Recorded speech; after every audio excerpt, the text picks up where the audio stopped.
Hi all, my name is Kat, and welcome to my channel in this body doubling session. I'm a bit of a chatty tasker, but if you prefer minimal chat, I have some other videos where I don't talk as much. Links in the description. Everyone is welcome here during these body doubling sessions. I work on current illustrations. If you don't know what body doubling is, it is a strategy to stay on task and get things done. More information and a link in the description. During this body doubling session, I'll be using a Pomodoro technique, not the Pomodoro technique. This one is different because we start with an hour and take a 10-minute break, then we go to 50 minutes with another 10-minute break, and so on until we hit 20 minutes, which will be our last stretch. Let's get started.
Okie dokie. Hello, everyone. My system's being weird again.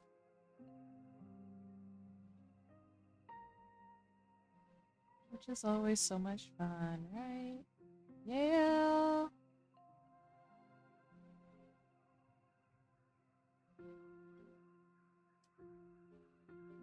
I think I actually have most of this figured out. Right, I still need to make him big. And her smaller.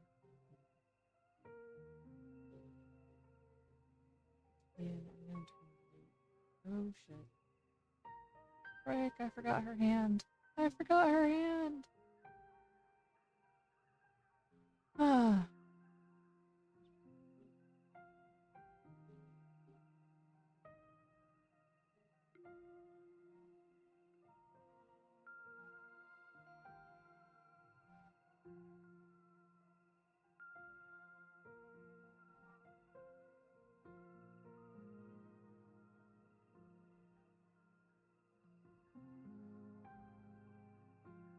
Okay.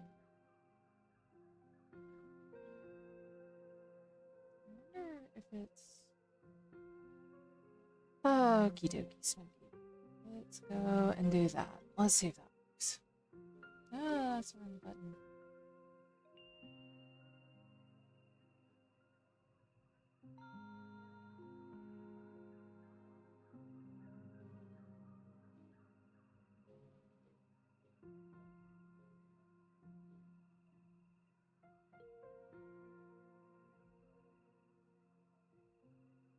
Anyways. Da, da, da.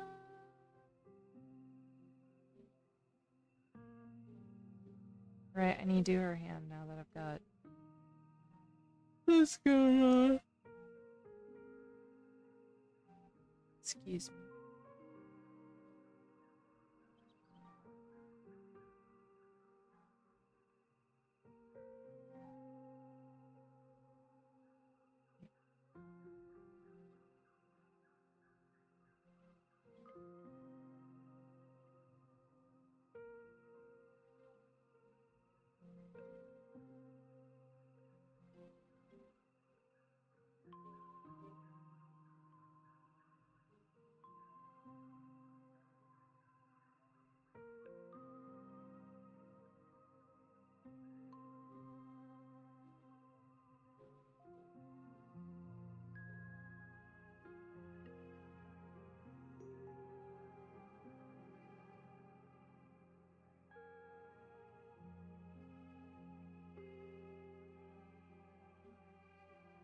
Oh gosh, I really hope that I am.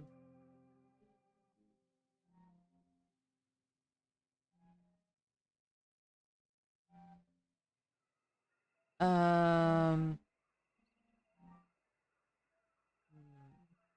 don't know what the word is I'm looking for.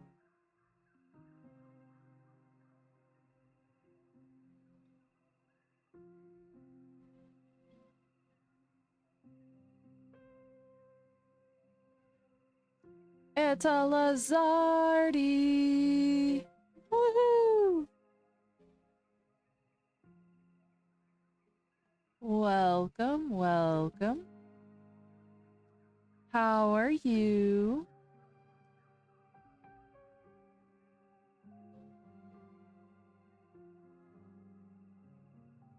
Yay! You know what? That's just at this point. I feel like every other day the stream it has its own type of thing going on. Yay!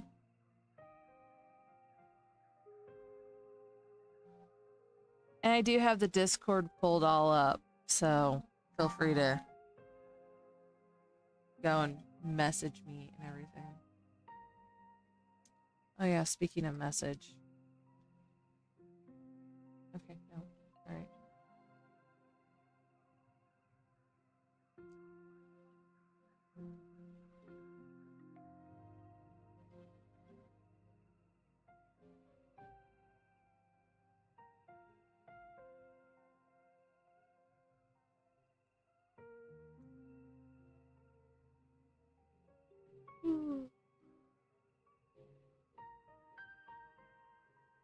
Distract me. I suppose so. Oh, yes, something that I need to let you in particular know. I have completed the Emperor's New Clothes shirt and Kofi. The only time that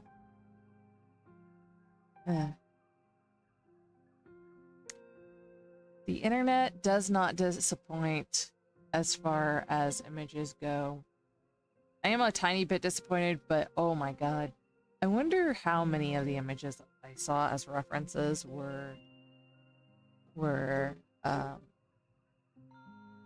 photoshopped, because if some of those are real, I feel so bad for some guys. And I can understand their insecurities.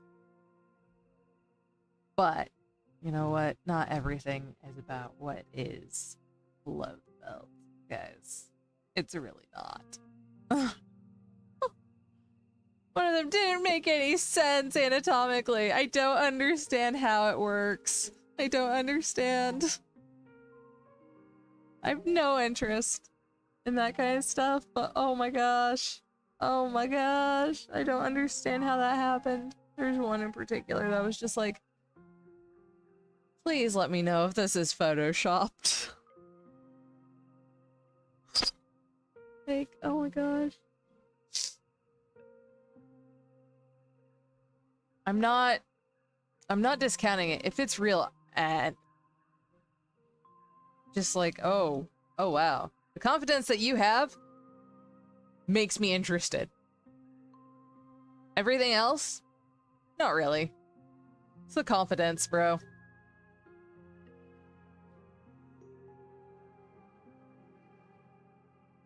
Remember, okay, so, the Kofi, my Kofi has a 21 plus image on there, or 18 years and older image on there. And we had lots of jokes about that one. Yep. That one is done too. For the Emperor's New Clothes.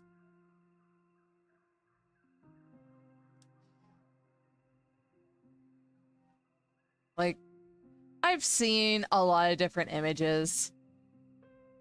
I've seen a lot of advertisements too for guys.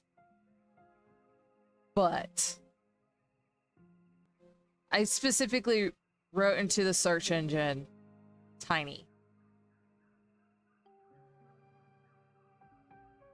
And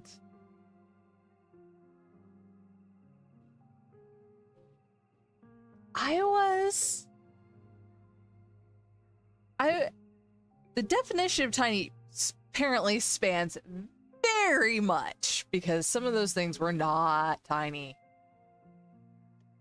I don't care who you are. If you believe that that's the case, that is not the case.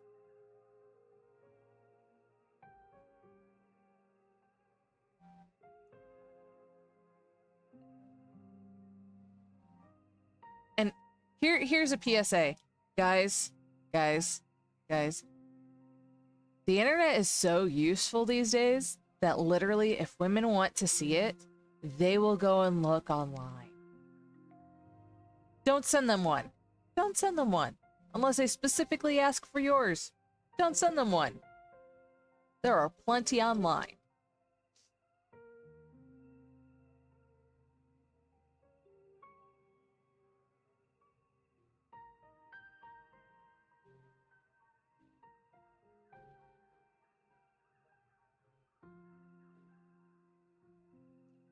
I really hope that answers your question, because this is not the type of channel that this is not the channel that I want things to be on. You know?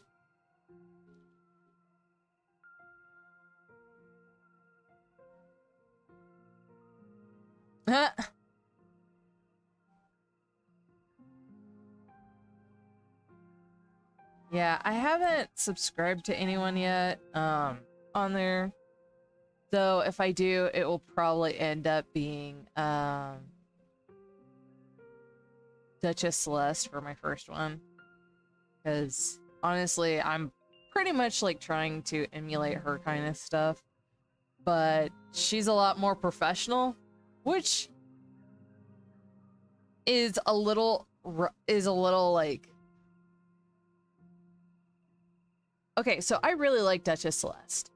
I like how she does things. I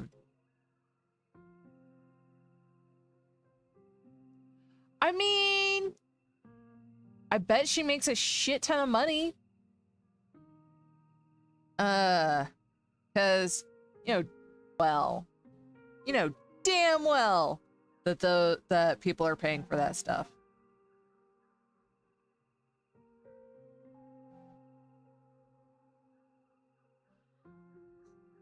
So I was hanging out with some artists a couple days ago, and some of my fellow artists a couple days ago, and nice. No. That whole like adult stuff still very much have that like Christian traumatization of its terrible thing going on with me. So, no, probably not. Oh,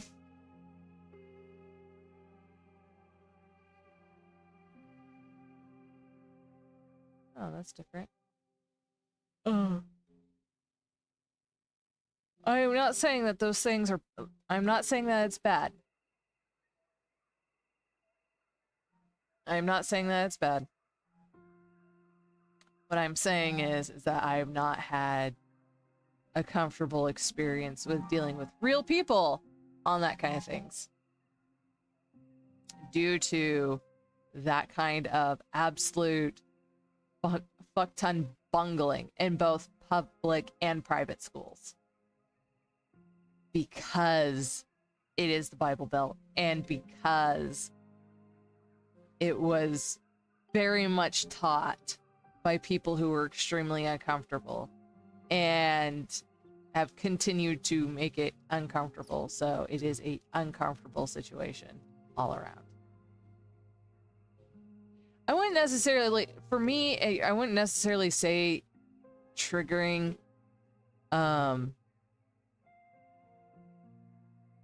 It's uncomfortable.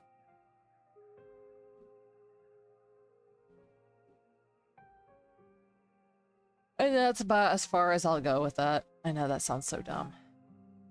But I appreciate the support. I appreciate the support. And you know what? I know it makes a shit ton of money and all that because the ancient rule holds true.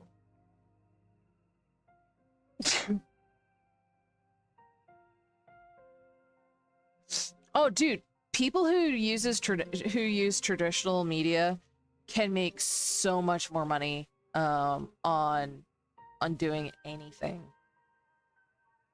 But no, I do appreciate the fact that I didn't realize that she made comics, watercolor comics. Dude, that's fucking intense. I don't care. Yes, I know what Rule 34 is. Thank you so much. Do not, I repeat, if you do not know what Rule 24 is and you grew up in the Bible Belt, do not look it up. If you grew up outside the Bible Belt, be it at your own risk. If you're an adult man in the Bible Belt, F you. Oh yeah. No, 100%. Like, yeah, but that's the thing. That's what I'm saying is that people who work traditionally. Okay, so here's the thing about if you're going to be an artist of any sort, you should honestly work. You should honestly work traditionally more so than digitally. And this isn't a knock on digital artists or traditional artists, okay? This isn't a knock. This is purely from a business and business standpoint. The reason being, oh God, you had all sorts of terribleness. I'm so sorry. I'm so sorry. God.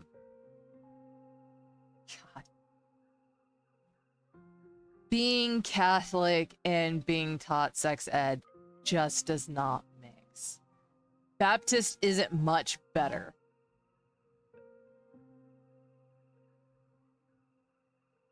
But from a purely business standpoint, being a traditional artist who is able to do digital media, well, that's good. I have one that is fairly religious, and one that is religious but not in the traditional, not in Christianity sense. If anything, I think that they would be considered pagan.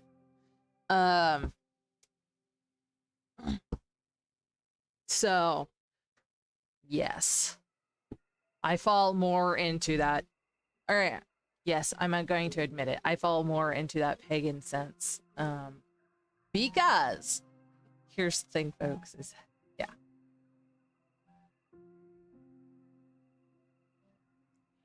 Pretty much it was just extremely uncomfortable all around. Yeah, I'm not gonna go any further into that. Yeah, other than yes. Catholic and public schools are extremely unhelpful in the Bible Belt. But okay, so going back to I mean, yeah, there is a yeah. Okay. Anyways, so here's the reason is that as a traditional artist, one, you will have hard copies, and those hard copies, especially as a comic book artist, sell so much better because here's the thing is that in contemporary, I don't know how your friend does the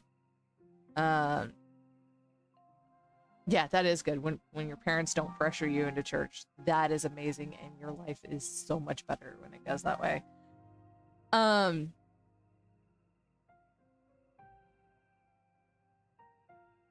But here's the thing is that okay, so the comic book industry has very much, at least what I've seen of it, has very much fallen into this system of you have your, you have your pencilers, you have your inkers, and you have your colors, and sometimes you have people like they'll go and do the script traditionally. It depends on the artist. But here's the thing is that if you actually follow that process, you can sell your pencil work at a ridiculously high price, then you can sell your ink at a ridiculously high price, and then you can go and sell your colors at a ridiculously high price. And that's for your originals. And then you can sell all the prints of those, the original print of it all together as well, or yeah, the prints of them all together as well. Exactly. So those end up getting very, very expensive. I have seen lots of artists. That's what a lot of comic book artists do, and that's what more and more comic book artists are doing, especially ones that are doing the things. Now, here's the thing, is that when you are a digital artist, you can't necessarily do that because you can just continuously create prints of it. So it loses that value. So you go and create prints, and prints are only between 20 and 40 bucks. Unless it's an extremely rare one, like the chrome prints that I have, which I will never, ever, ever be able to get copies of ever again.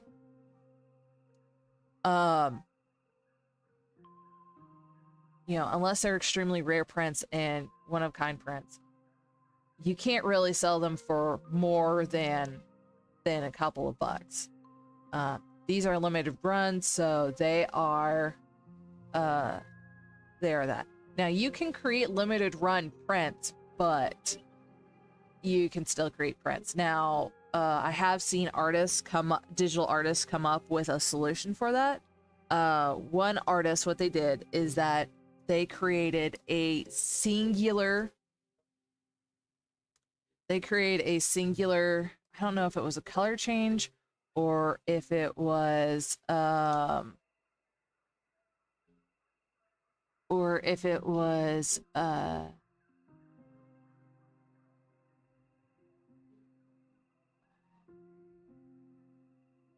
shouldn't show me shit like that while I'm on stream. Anyways, I want that. No. But I have seen some artists come out with that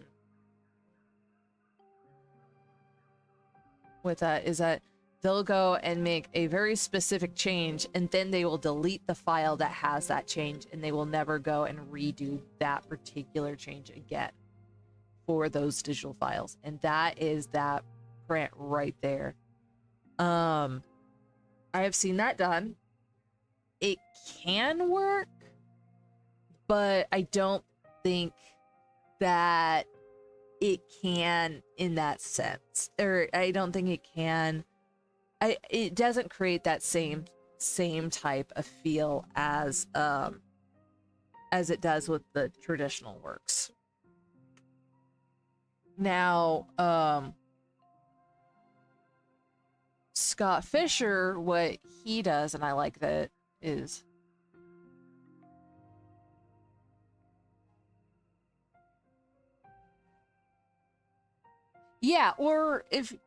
so the prints that I have, those are literally there's only 50 of those, and it's actually down some more. I have less than 50 prints now. I only printed 50 of them, and I can't either, but there is a reason for it. And I don't necessarily blame them for that. I don't blame them for doing that. It is a very, very interesting situation, though. So,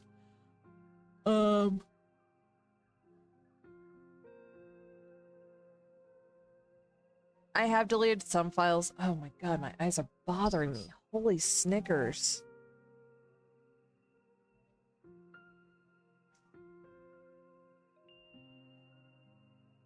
Anyways, yeah, my eyes are just like absolutely bothering me. But it is something that I have seen artists go and do.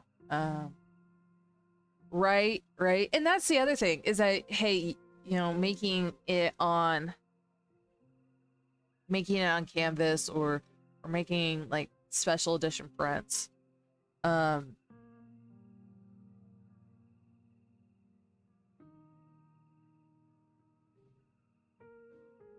Glasses wouldn't really be a thing.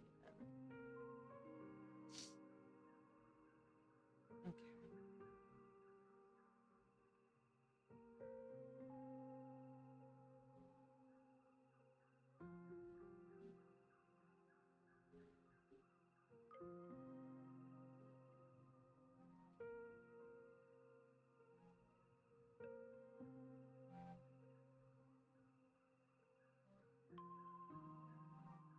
So, you know, I've seen it done. I've seen it done, and you know, then like I said, it can be done, but it's not something that is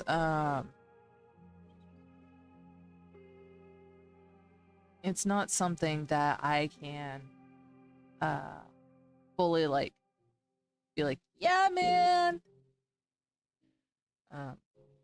Because it doesn't give that same sense. I have been wanting to go, or I do traditional work. I would like to do more traditional work. I know that sounds like such a silly statement to make because I'm sitting here doing all this stuff. But I feel like, and this goes back to what I was saying couple vids back, where I'm using a lot of the traditional things to go, or traditional, what is it? I'm using a lot of the traditional techniques in my digital work.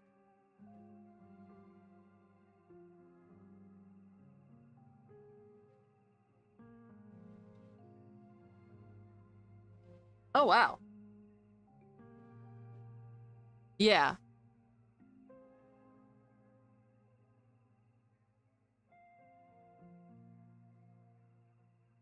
That's awesome. That's awesome. Oh, shit. So, yeah. Yeah. It can work, but it's a lot harder. I feel like it's a lot harder. And yeah.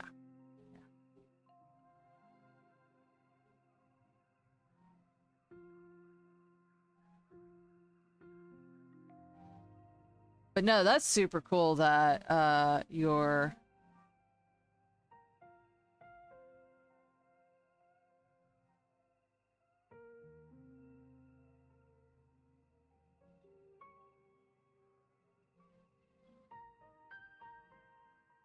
right, right.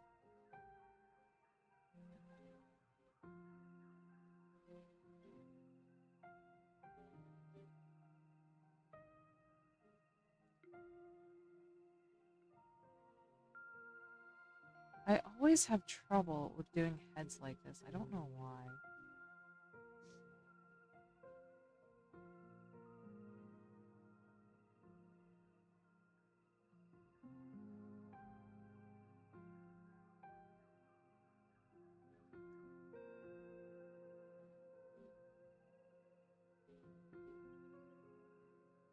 Right? Cost of materials and drawing time. Yep, yep. Doing digital art is definitely like more cost effective, but so that's the thing is that digital art, there's a whether you do one style or the other or a combination, there's a trade-off. With digital art, you can get stuff done faster, and the cost is, your overhead is much lower. It's literally the cost of the machinery and cost of electricity. And during summers, for me, that's only like $50 for electricity because I don't use a whole lot. I don't have the AC on 90% of the time because, you know, I grew up just using freaking fans, so my tolerance for heat is much higher. So the overhead on doing digital art is much lower. Nice. Where else? And you can go and whenever you go and print it off, it's usually true to color. You know, everything on that is absolutely true. You don't have to fuss with it. You don't have to do anything with it. You know. But when you do traditional work, you have to go and purchase all the materials and all of that. Yeah. I will say, as I'm getting older, the humidity is starting to get to me.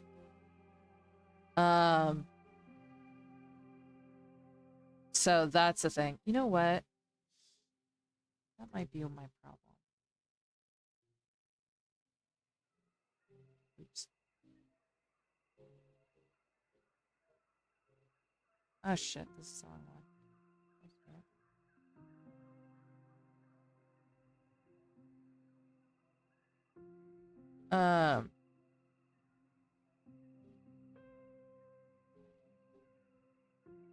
But yeah, for digital work or for traditional work, you have to prep and pay for all the materials to start out with, or you have to go and pay for all of it, and you have your storage, like physical space and storage for that, and shipping and everything.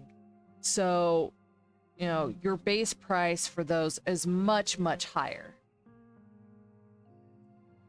But with that being said, you can sell your work at a much higher price. Like 500 for a base painting is not something that is out of the realm of possibilities. Like that's pretty standard for most like base paintings, depending on the complexity. You know.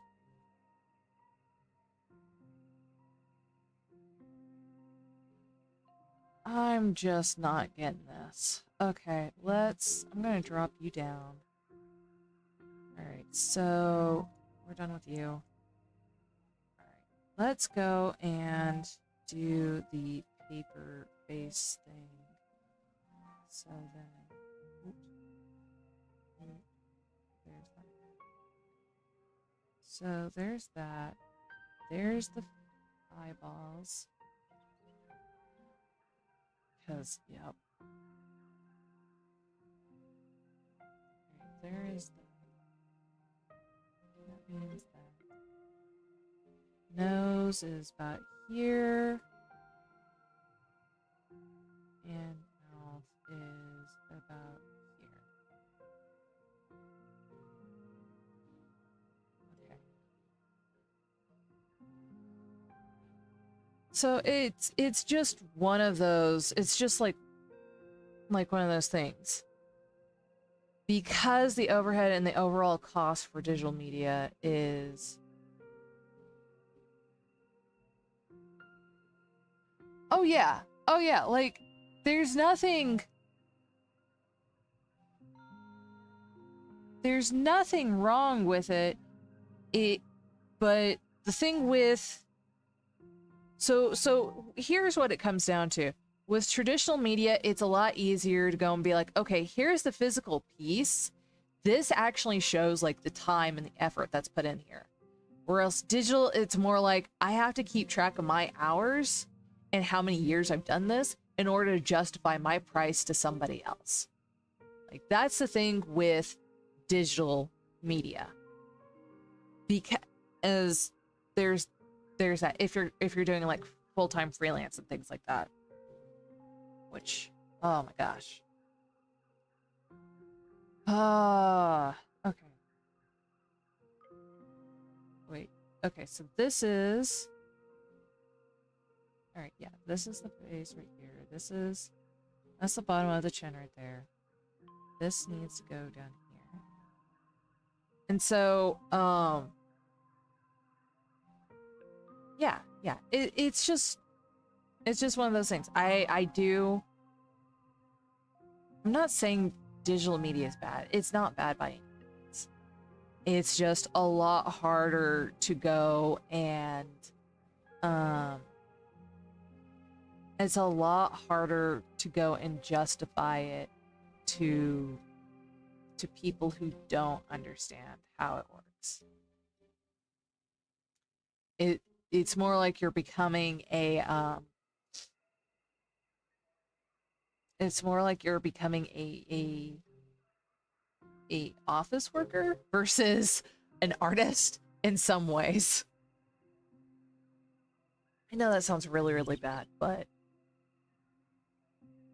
it definitely has that kind of feel to it.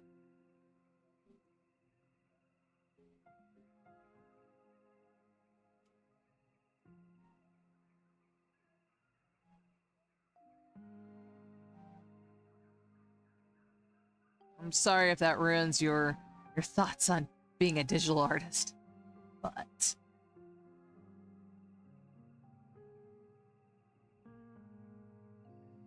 go back to here. Let's go back to here.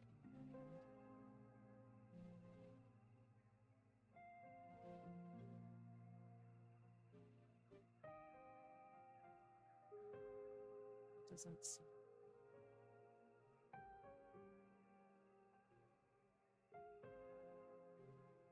I mean, if you have like a different point of view on it, by all means, I am all for it. Right? Yeah. Yeah. It very much. It's very much harder for traditional or digital artists to go and kind of be. I mean, it's a lot easier now than when it first started. It's kind of like comic book artists in the beginning, because even up until like 7 years ago, comic book artists weren't really considered artists or anything, which is very, very silly because by that time Mouse had already been. Oh yeah. Oh yeah. Like 100%. The thing about that's the thing about being a traditional artist, is that size has weight.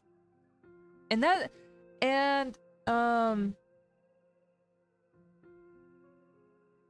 so size has weight, but also the thing about it is that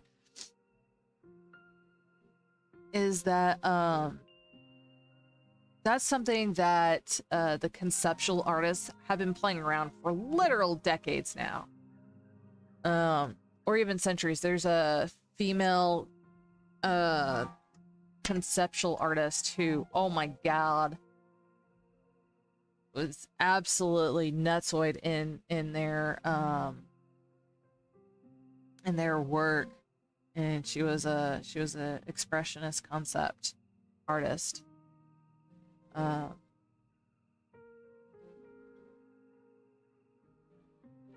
mean, yeah, there's the physical aspect of it.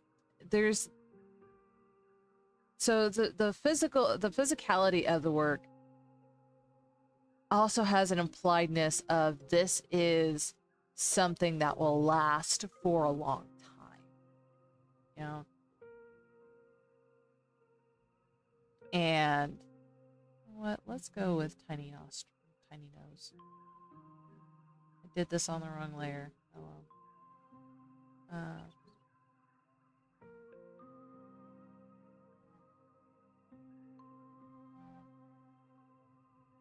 But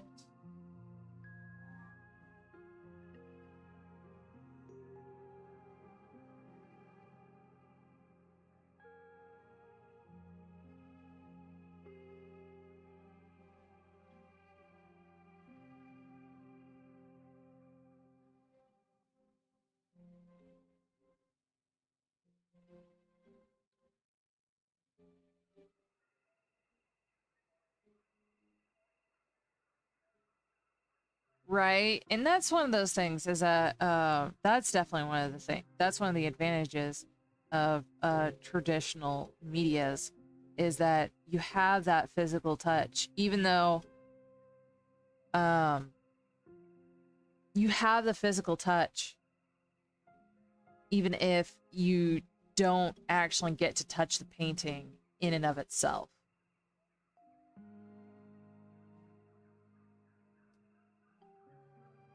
It's still there, and you know what it feels like because you can see it.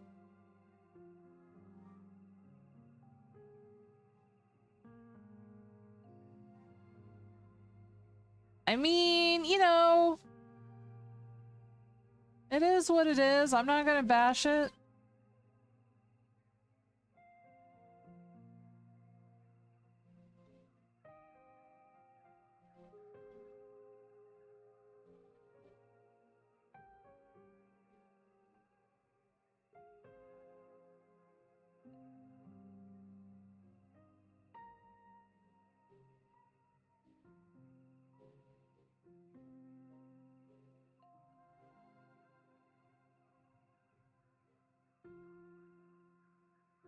Oh yeah, no, like one of the coolest things that I have seen the Monet and right. I got to go to the MoMA, but I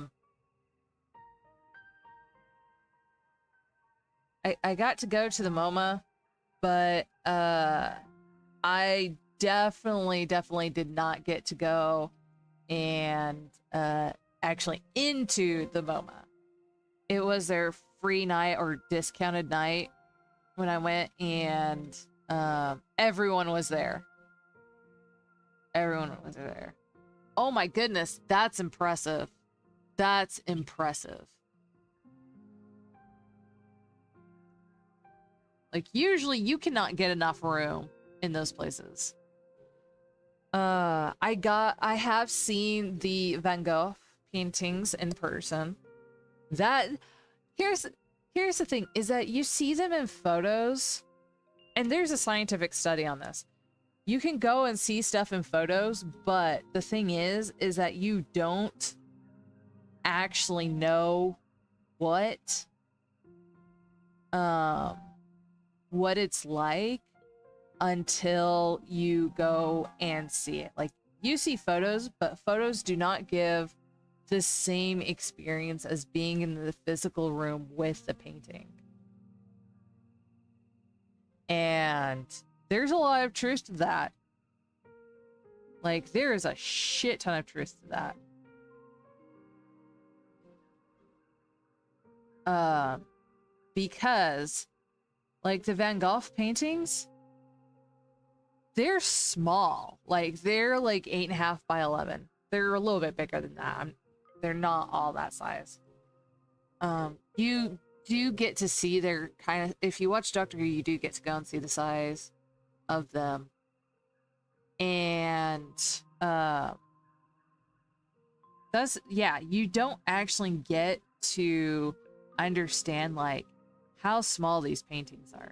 And in Doctor Who, there is an episode where they do, I think they go to an actual Van Gogh exhibit, and you kind of can see what size they actually are like in comparison.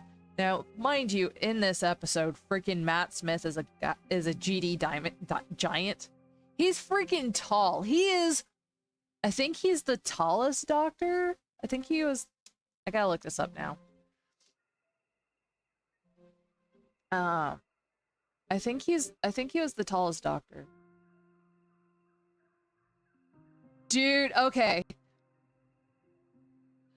I've had museum etiquette for a very, very long time, since I was a little kid. I used to volunteer when I was a little kid. I was voluntold that I was going to be volunteering at the local National Park Service, which we talked about, and you learn a lot of things about that, including exactly how far away you need to be. And museums actually do have built-in ways, so then the curators and the people who are around, hey, I've seen that piece.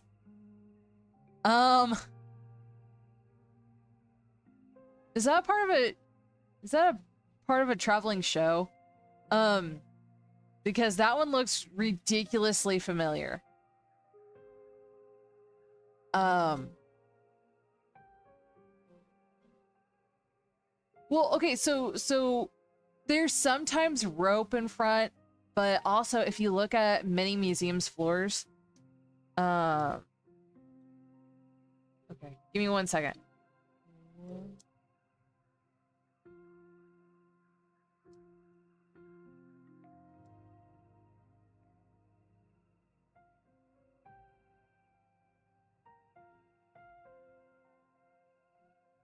Okay, okay.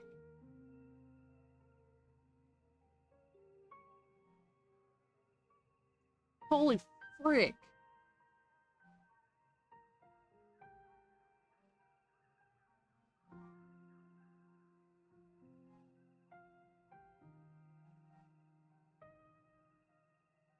Really?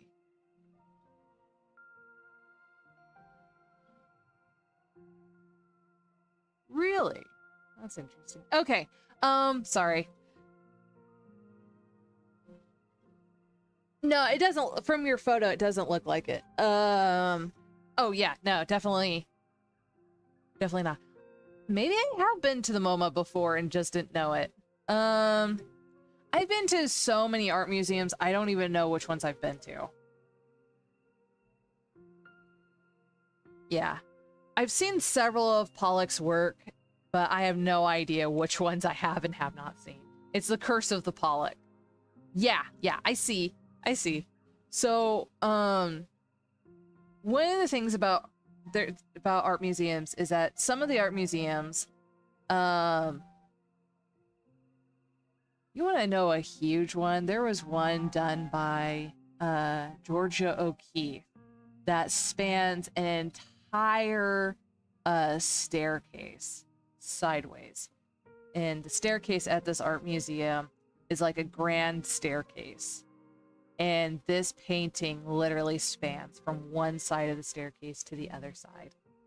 It is massive. And there's like this whole like balcony thing that leads into this grand staircase. So, yeah. Artists do not, like, established artists do not fuck around.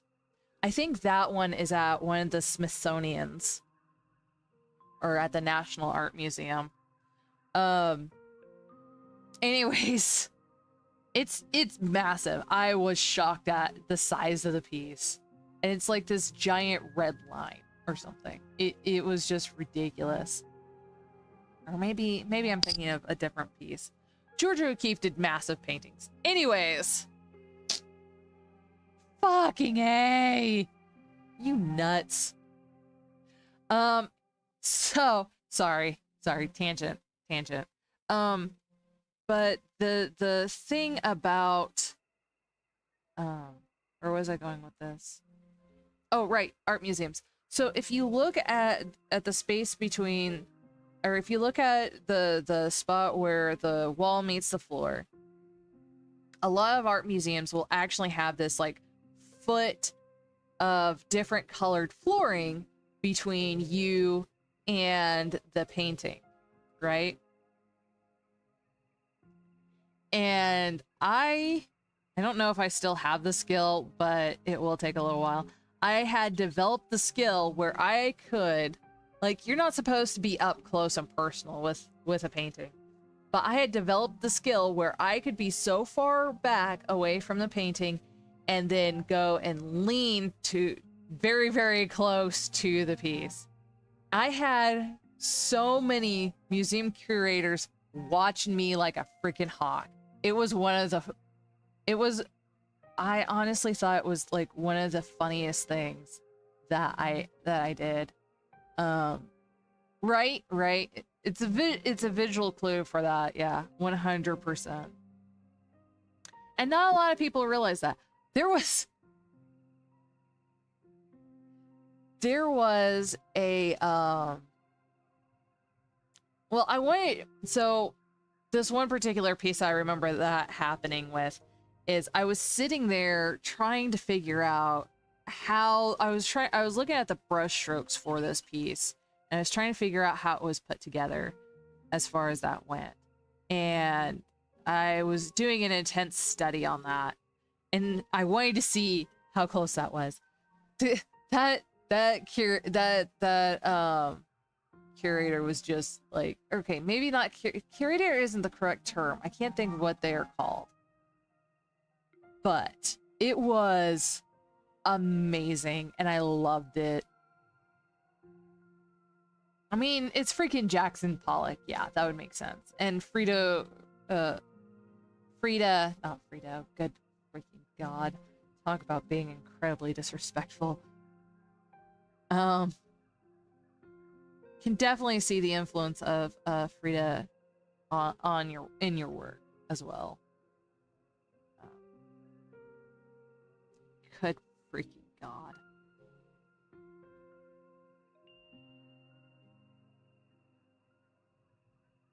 Oh yeah, no, you can't resist leaning into them. As if you're an artist, you cannot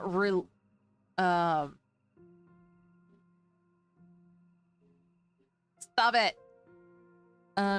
As an artist, you cannot resist leaning into these paintings, trying to figure out how they are put together. You physically cannot, because here's the thing, is that you're learning, like literally, even though you're leaning into it, you're learning by trying to essentially melt into the piece. So then you can actively see the, oh man.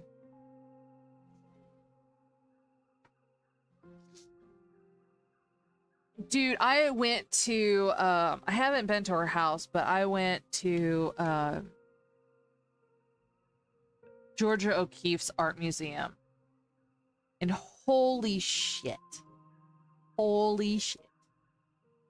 It was amazing. I actually have a bookmark that I got from there. One of my most favorite bookmarks. The bookmarks were created by a local artist, you know. But still one of my favorite bookmarks, and God forbid anything happens to that. I haven't read too much out of the book that has that bookmark, because I really don't want anything to happen to said bookmark. Still one of my favorite pieces. It's just a bunch of really thin woods. Oh my gosh, it is beautiful. It is beautiful. So out west does this really nice. The thing that I really like about Western buildings is that they do this really nice like combination of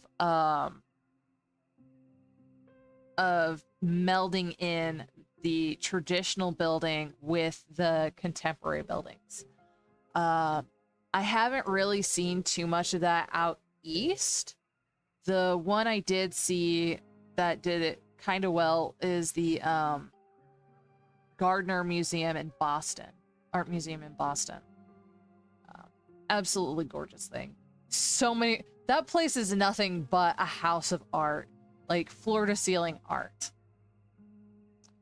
Ooh, that's awesome. That's awesome. But yes, if you go up to Boston, go to the regular art museum, and then go to the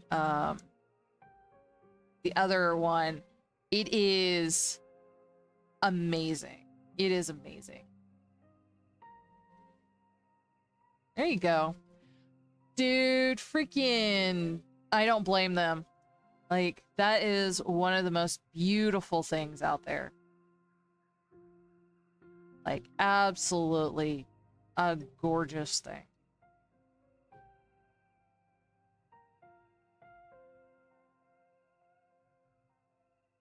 And if you don't think so, I'm sorry, you're just wrong. Subjective. This is one of those things where you're subjectively wrong. Because now, not every sunset, naturally not every sunset is 100%. but 90% of the sunsets out west are absolutely gorgeous. I wouldn't mind living out west for half a year.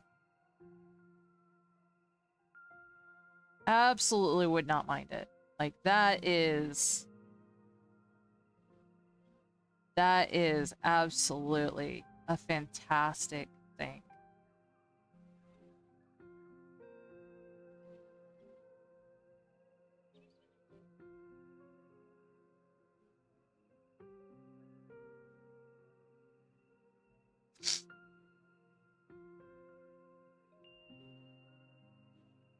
Yeah. Yeah. Oh, yeah, no. I have, on my phone, I have so many, photos of the absolute gorgeous, I do mean gorgeous,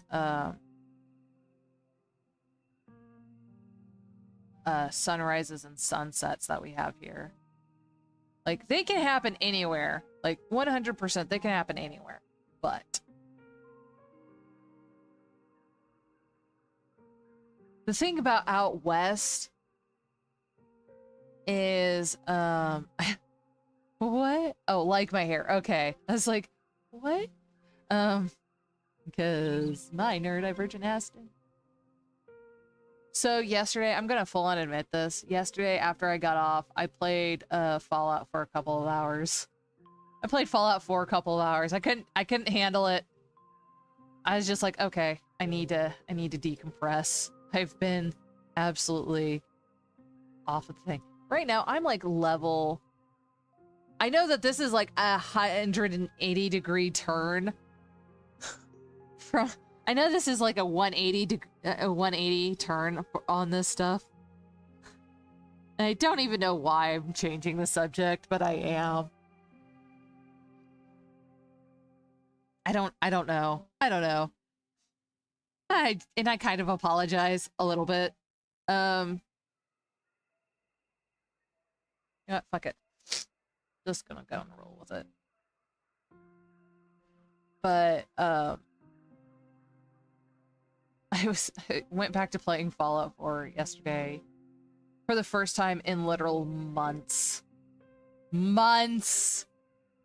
The problem is, and the reason why I haven't played it more is because I had been playing it on my on console for a long time, and I don't actually like playing it on my PC. I really don't. However, the reason I have it on my PC is because it has all the DLCs with it now. So, or I have all the DLCs for it now. So, yes. Anyways, so I'm sitting here playing it, and I'm only like level 10, and I don't know how much you have played Fallout 4 or how much anyone who's listened to this has played Fallout 4. But I'm level 10, and I'm already exploring like I'm exploring Salem, and I have completed the what is his name? Something Bob or Billy or something. Mirelurk quest, and I'm just like, bro, like, how am I gonna survive this? I used up all of my ammunition, and I do mean all of it.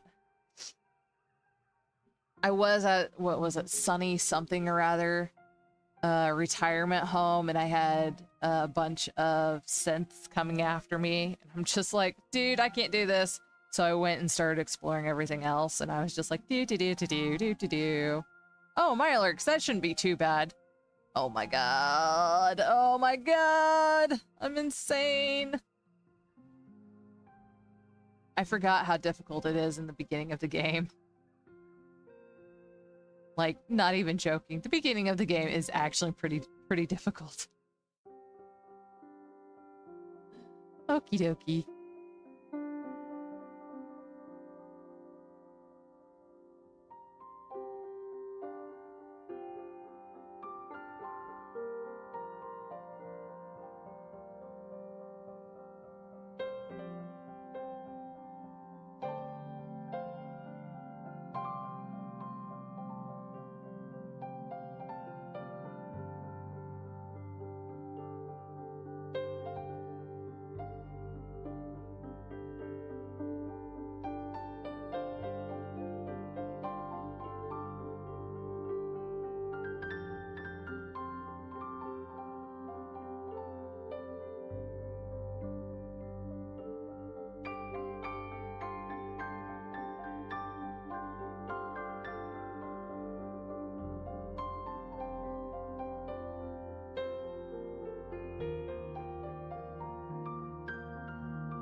Okie dokie. I is back, or we is back. Oh my goodness. So I know I was talking about Mirelurks and Fallout 4.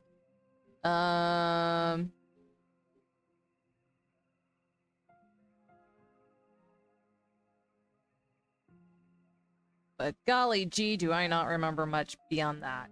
Oops. It's fine. Right? It's totally fine. Okie dokie.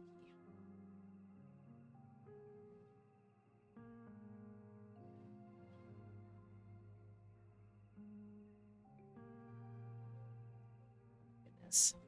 Oh my goodness. That might be a little much. There we go.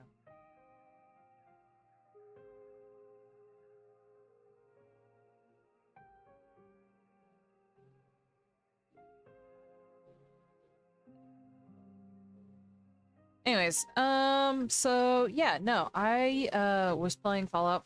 Yeah. So I tend to, when I play open world games, I prefer exploring first and foremost. And so because I have played Fallout 4 several times, I decided that this time I wouldn't do the main quest first. I literally got dog, and that was purely by accident. That much I do know, even though it's been a hot minute since I've actually played the game. I do know that I got dog by accident. I wasn't planning on getting dog, but I did end up getting dog by accident. And yeah, that was an interesting little tidbit. Or that was an interesting little thing. Dog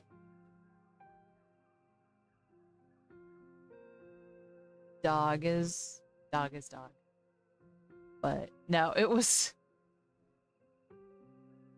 such an interesting little, the fact that I literally went and was like, yeah, I'm gonna go to the, so I know that for the game's mechanics, you know, you follow the plotline area, and that's area, you know, starting out is usually pretty nice, pretty delicate and everything, where you have monsters that are pretty balanced for you to actually learn how to fight and everything.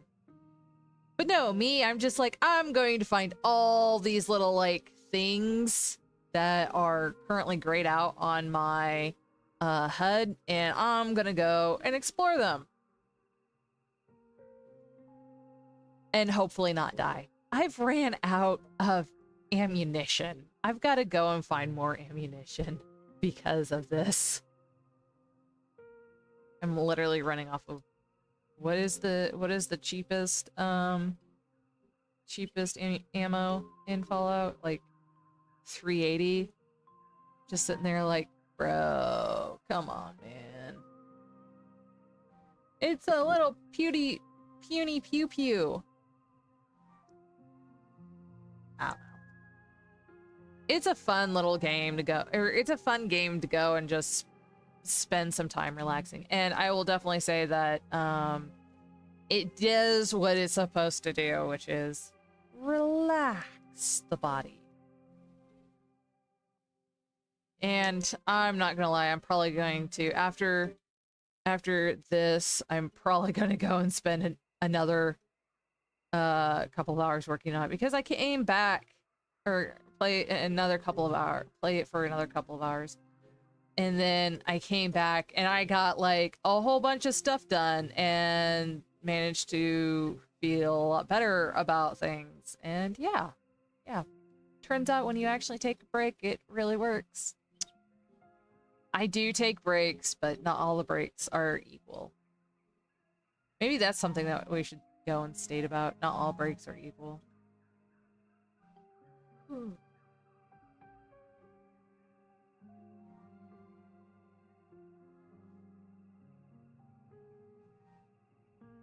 Making her look like a ghost. That is not my plan. That was not my plan. Not planning on making her look like a ghost. Ooh. Ooh. I'm gonna do a thing when I go to do the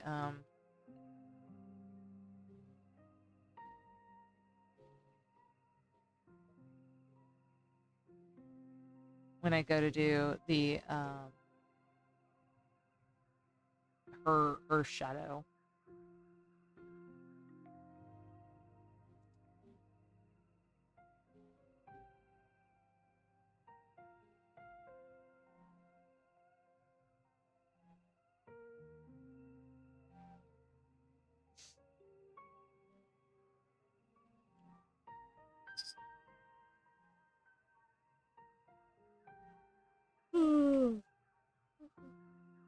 Alright, fall asleep so then I can go and trim your nails.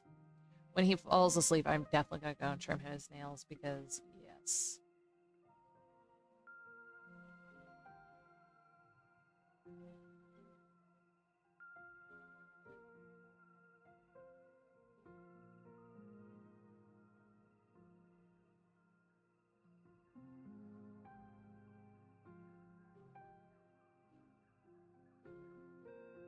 Yeah, man.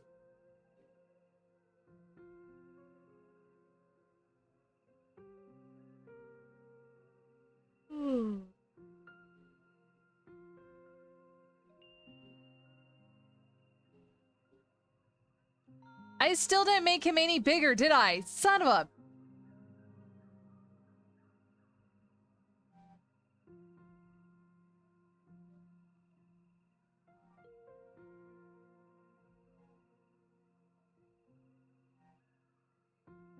I need to make him bigger.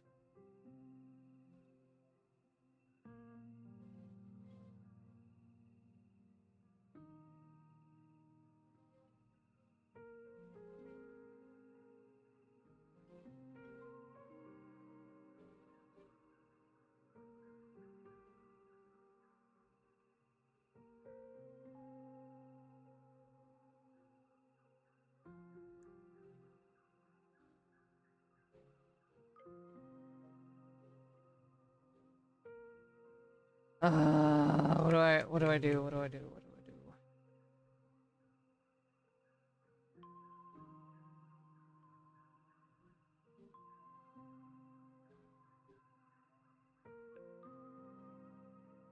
Oh, man. I don't know.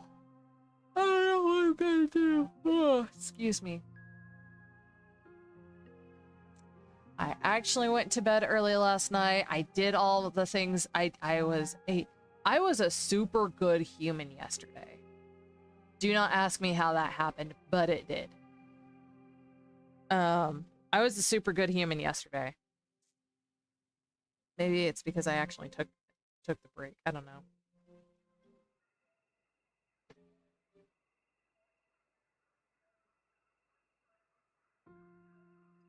I'm not gonna lie. Every time so whenever I'm looking over to the chat and I see your line, like my hair, I read it as I like my hair. And so I'm just sitting here like, yes, of course you like your hair. Your hair is awesome. I think it's funny. Don't feel like don't feel like things.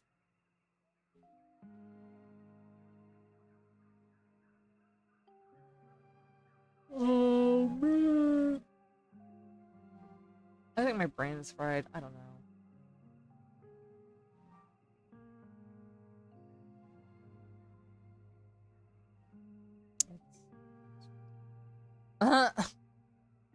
Right, right.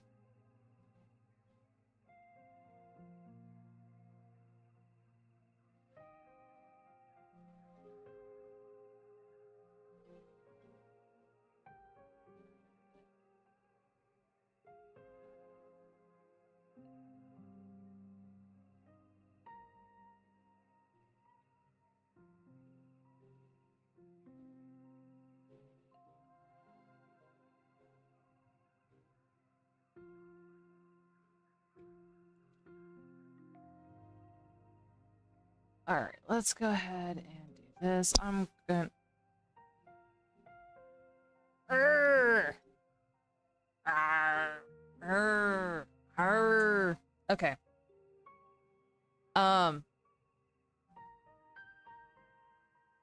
So... Yeah. You know how I was just saying that I need him to fall asleep so then I can go and trim him with snails? He freaking jumped off!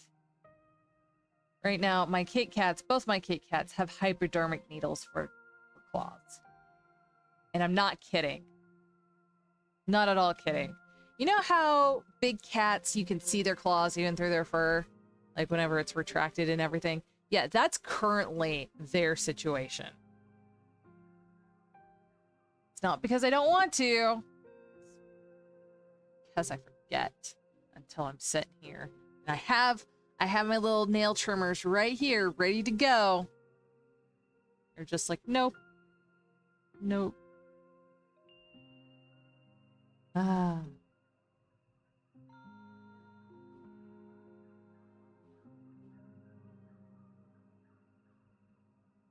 Ah. Bad cat, bad.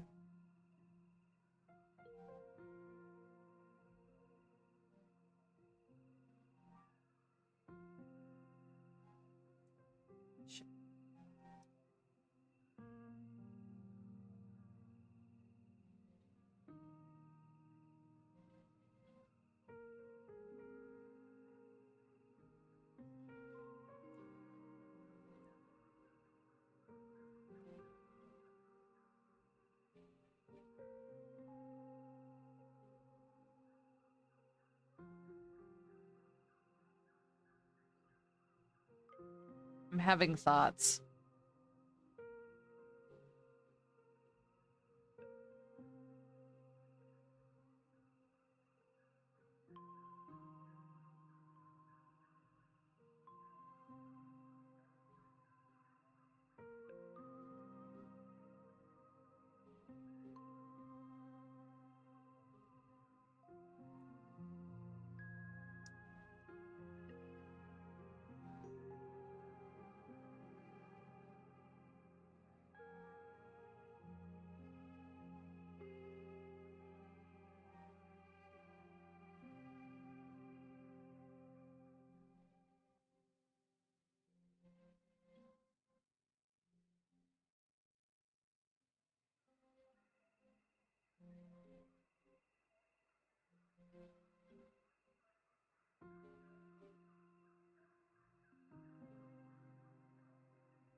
That's not right.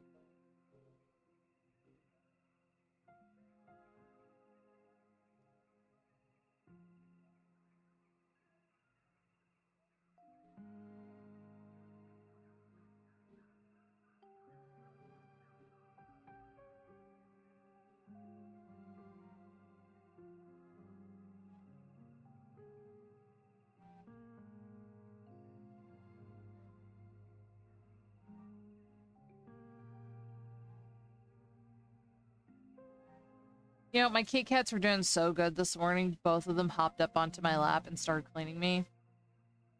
Because that's how Kit Kats show that they are lovey, happy cats.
But then shortly afterwards, that devolved into them being like, nope, we don't want to have anything to do with you.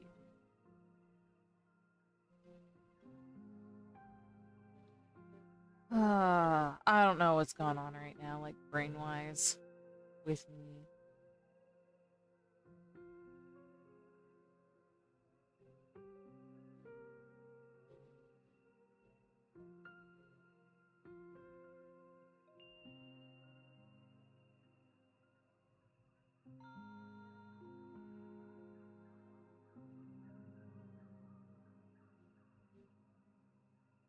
Well, since I've ran out of things to talk about, download information on the site for me. And what happened? Did it work? Did it work? I'm so very... Oh no.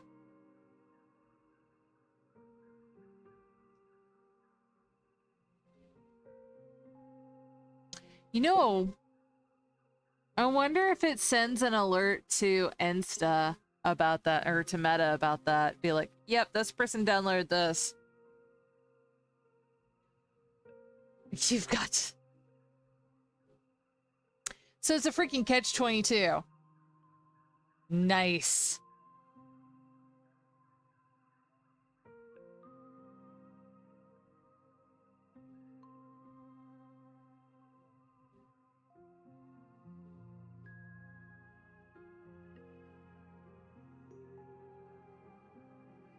Oh my god.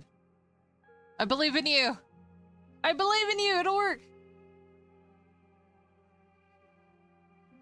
Maybe this is the reason why Meta doesn't have their phone number posted. Although, the great Google certainly knows where to find that, because I have a feeling that Google is not the best of friends with Meta. Let's be real here. Between Meta and Twitter, I don't think...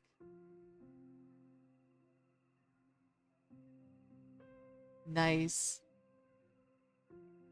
Nice. Between Meta and Twitter, I think Google is just like, nah, bro. No, bro. Dude, honestly, it's... Oh my god.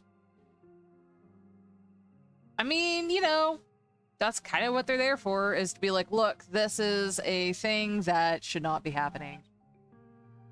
AI, here's the thing, AI should not be used for this kind of crap.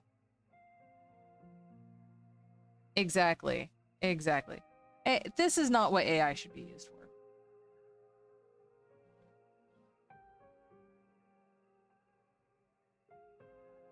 I wouldn't be surprised by if I ever get blocked by AI, because that would be my luck.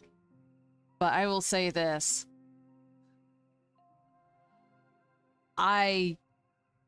If that ever happens to me, I don't care enough about UBTubes or about my Insta or about my Meta accounts to actually go and do that, because you know what?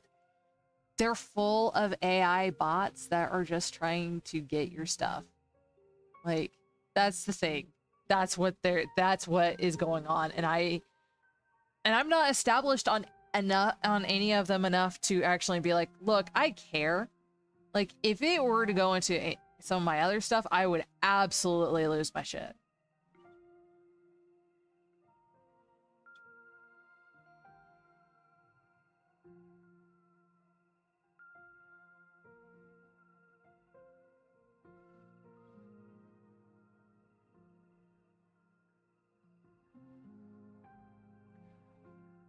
Wow. Yeah, no, that is a, you definitely need to go and be like, yeah, I would definitely call them up and be like, look, bro, this ain't cool. I don't know what's going on. I don't know why, but I'm just this artist. Just this artist. Right? right? Oh my god. Oh my god!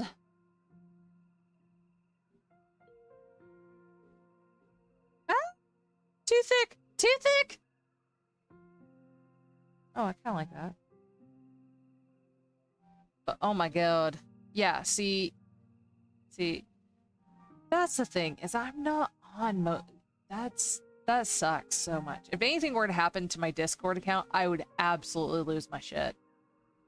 I would absolutely lose my shit.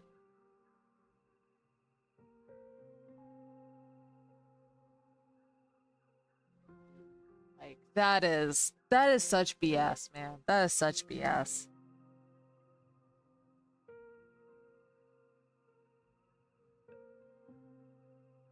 Like, why?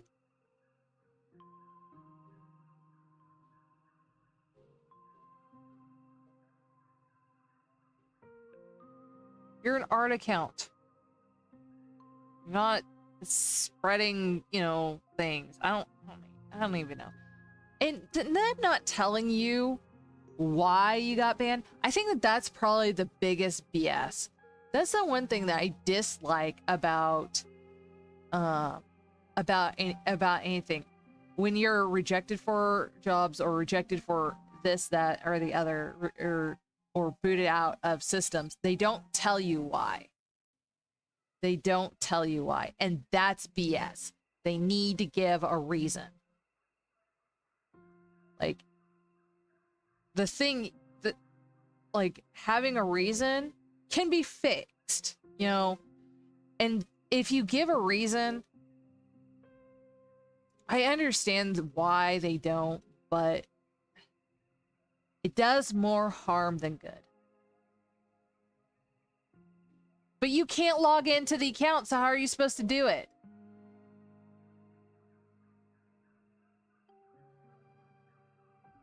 Yeah, but again, you can't log into it. It's literally a catch-22.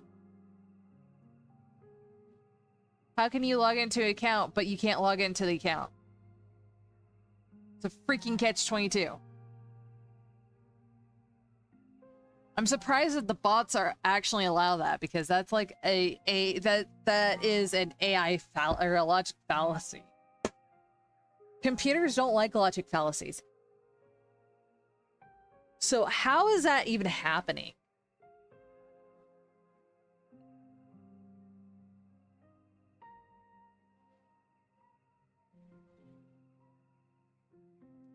Yeah, I would just go and call somebody and be like, look, I cannot access this. Like, I've done all the things. I mean, yeah. Why not? Man up. Go do it. Go be a man. Go be a Karen. Go do it. This is one of those cases where being a Karen is appropriate. Like, go do it. Yes, there are times when being a Karen is appropriate. Anyone who says otherwise is full of shit.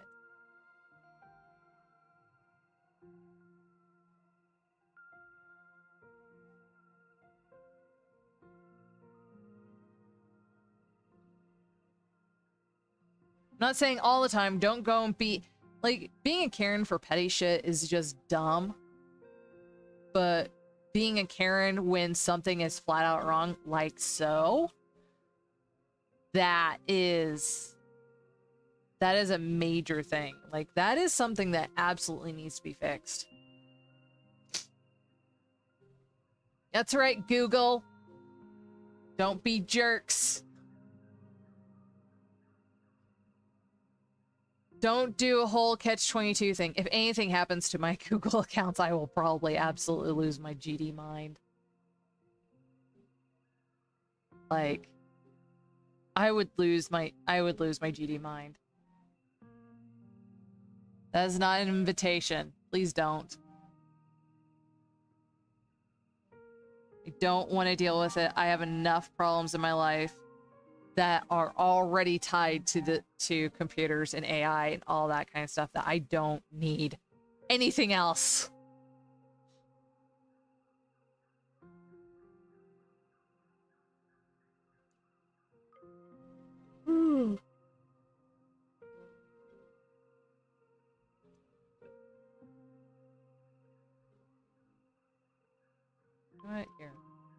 go ahead and save this.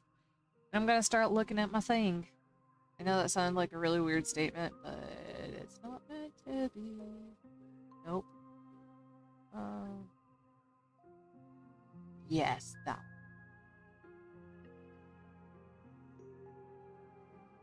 That was interesting. Don't do that. Alright, so it doesn't look nearly as bad as I feel like it's looking.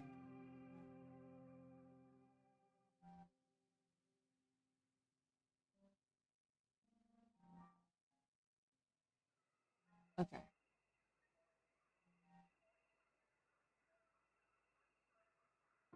Cool, yeah, I like that.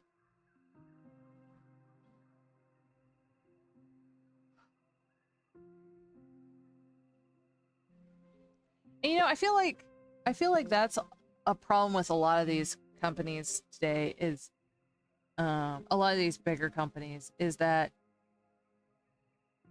they recognize the fact that they are having more and more terrible products.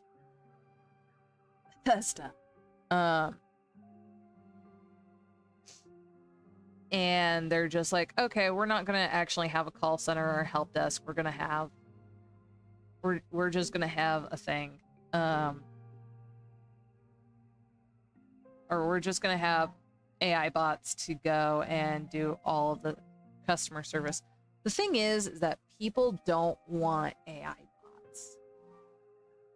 They really don't. Like, I don't know who thought it was a good idea to go and try to shove down AI down so many people's throats. Because we've hated the whenever we call into the automated systems on phones, people have hated that since the beginning. Like 100%. It's great for companies, but it's really bad for like actually dealing with the customers, because by the time you talk to customers, they are so flippant angry for having gone through a phone tree. Like for certain things, like, you know, paying bills and things like that, yeah, it's a little bit easier because, you know, they're specifically there for one thing and you don't necessarily have to have somebody on the line for that. Okay. To dispute a bill, don't do that. Don't do that. They need to have an actual person to talk to. But I also understand that that nobody should have to listen to abuse when they are on the phone or whenever they're talking to a customer. Customers should not abuse people. Like, that's not what they're there for. They are there for a job. They're there to go and help you solve whatever your problem is. Like, that's what they're there for. You should not abuse them. And the moment that somebody is like downright starts cursing, yelling, and screaming, hang up on them. That should just be the absolute rule. And it does not matter. Like, the only time that I could see that being semi-appropriate is if you're on the phone with emergency services. And that is mostly because you are freaking the F out and you have no idea what to do. Like, you're in sheer panic mode. That requires an entirely different point of view. Like, that requires an entirely different thing. I did that wrong.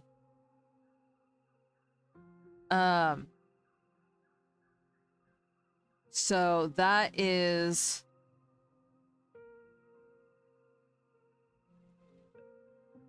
That's definitely a thing.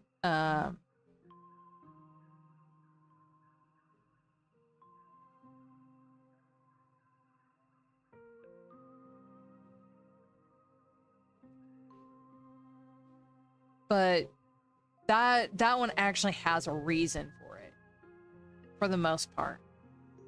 And that is that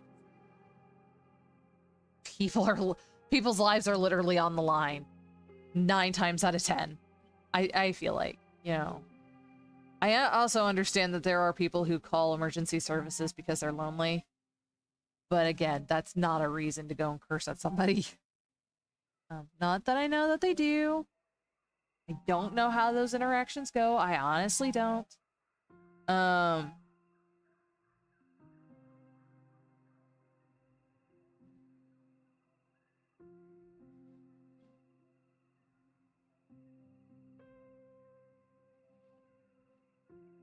okay. I am going to have to redo that line, but I'm going to worry about that later.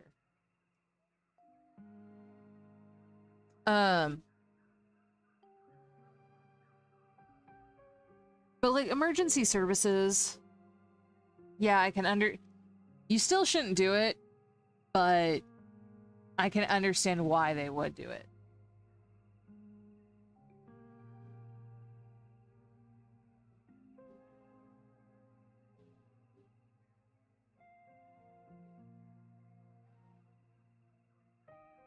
You know, that seems like a legit reason as to why somebody would end up cursing.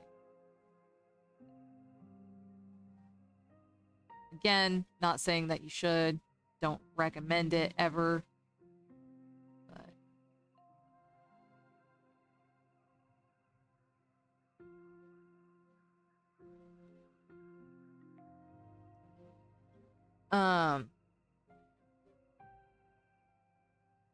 But honestly, people would much rather have somebody to talk to about problems.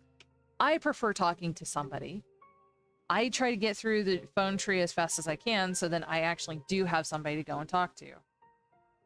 And I think that companies are realizing that, but they haven't quite like full on accepted the fact.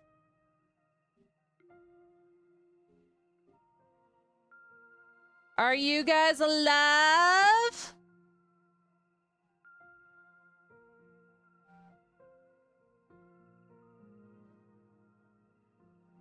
I'm gonna have to get off for a second. I'll be right back.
I mean, whatever gets the job done. Sorry. So, I had to get up and leave for a second. I heard a crash and then nothing for a few seconds. And as we all know, when it comes to chillins, those are never sounds that you want to have sitting together. But yes, whatever gets the job done, like 100%. Like 100%. But you know, I'm not the end all be all when it comes to public relations, by all means. I am definitely not that person. However, it is definitely one of those things that, as a fellow human being, I think companies, especially companies that have customer service, are starting to realize, hey, humans really only like talking to humans. And so I have noticed that it has gotten a lot easier to talk to a human faster for things, and for certain things, naturally. And for other things, you know, it is what it is. But yeah, I don't think tech companies have quite gotten that email yet. Because they definitely still seem to be more along the lines of, oh yeah, no, it's totally fine to just go and have people play Ring Around the Rosies with their stuff. Like, no, bro, it's not. It's not. You need to have human-to-human interactions.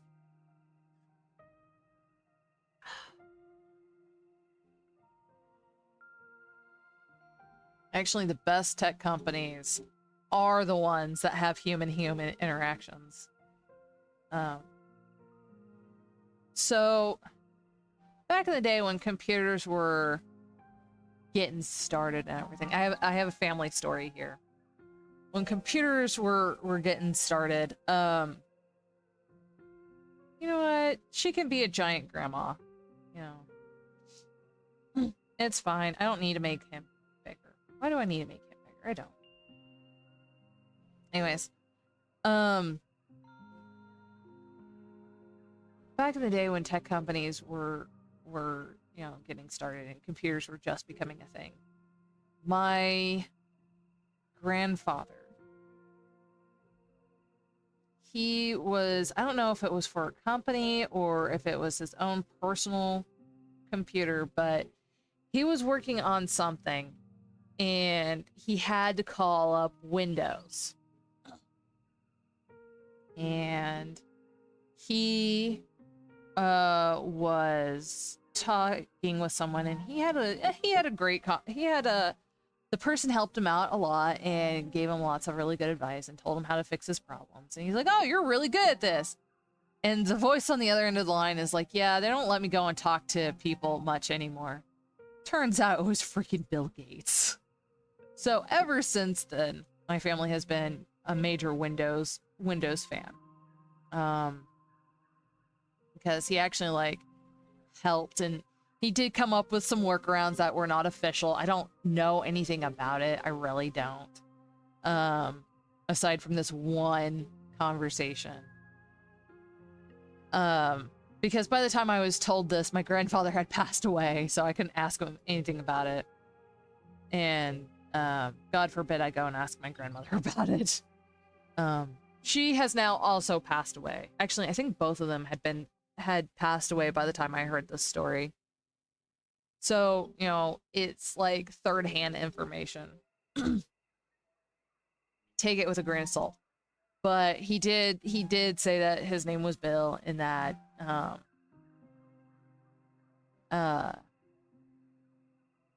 and that he was that they didn't, like, those were the two pieces of information that I know were definitive. I don't know if he actually said that he was Bill Gates. I don't know anything like that. But what I do know is that I guess the way he talked and everything, it was later confirmed that that was him. So, you know, there's that claim to fame.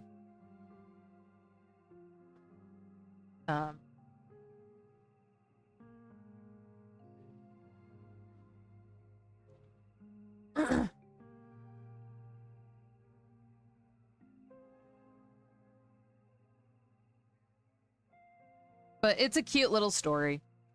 But it also shows that people really, really prefer talking with somebody.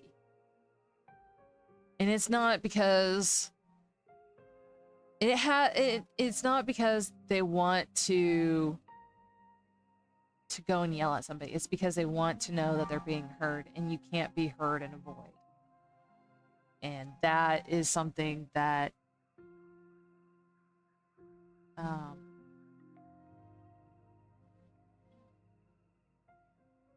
that hasn't been, recognized by a lot of these larger companies.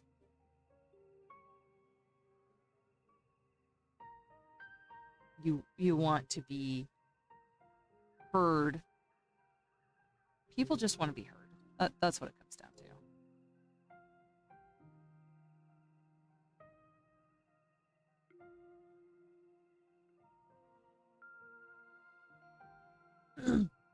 Anyways. Oh shit. Please tell me I hit the record button. Oh, I did. Good, good. Ah. Yay. Well, how'd the angry email go?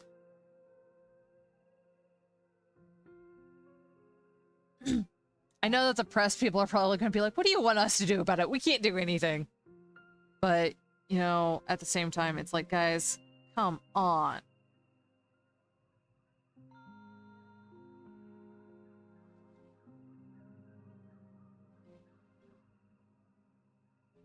Did not want it to go like that, bro.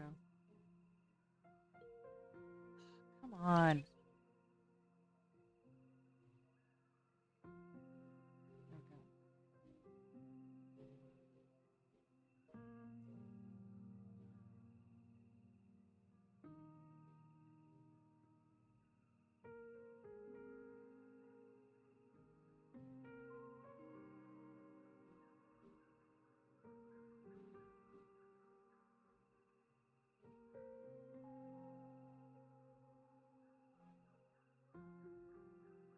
Ah.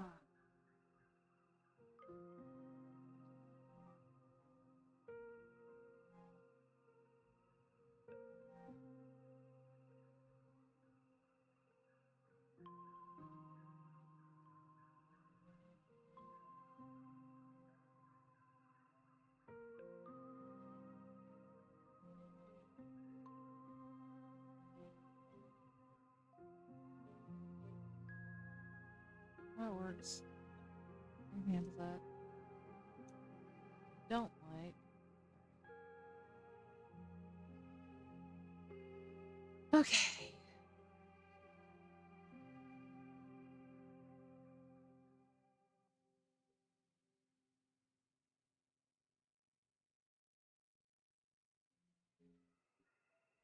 Okie dokie. Let's go ahead and get the rest of the hand taken care of.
Oh, I did that wrong. I did that wrong.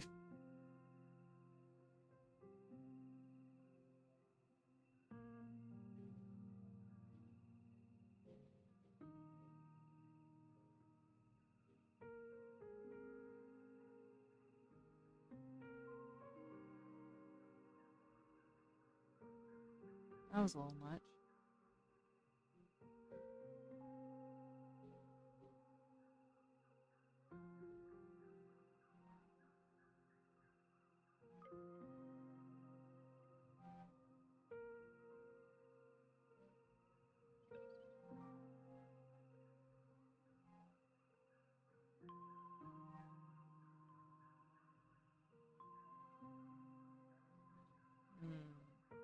Yeah, I could do that. That's not gonna bother me at all.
Yeah.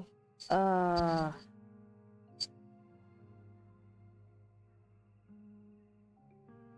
gosh, I hope I'm not starting to get allergies.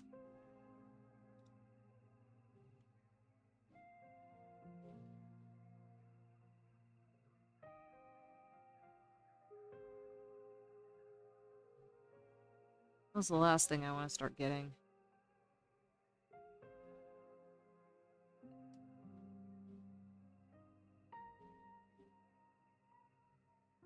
Jerk.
Clever Kaiju is an artist-led organization that brings visual artists together to learn, develop, create, and bring their work to the world. We host a live art show called The Pin Click and virtual labs with professional instructors. Check out our webcomics, online store, event schedule, and Discord community at cleverkaiju.com. That's K-A-I-J-U, cleverkaiju.com.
Okie dokie, Smokey, we are back. Why does it say 40 minutes and 47? 40 minutes, 40 seconds, 4 seconds. Blah. Not that it really matters. Anyways, yeah. Yeah. Okie dokie, Smokey. Well, I hope that I really do. I've never had to deal with it. I don't want to. Hopefully, I never have to deal with it. I know that many people have had to deal with it. So, you know, it'll be interesting. Son of a bitch.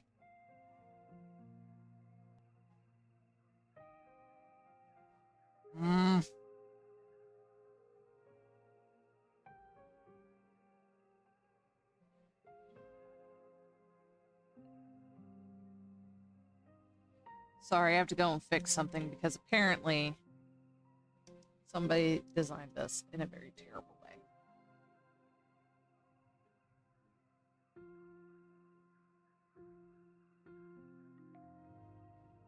Yes. Yeah, that would be right. Okay.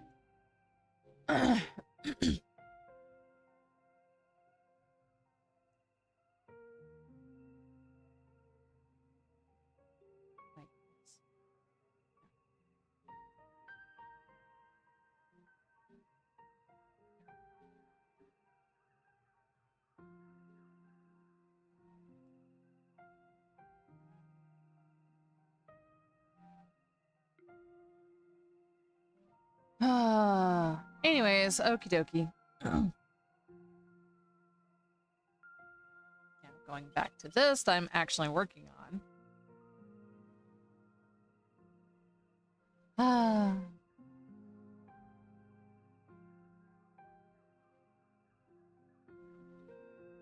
Wait, I did this wrong.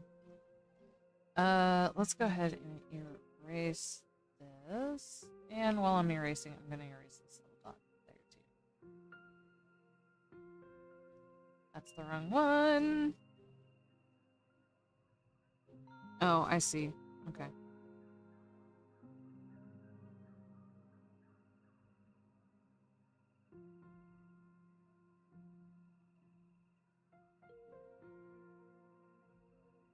Ah, I did that wrong.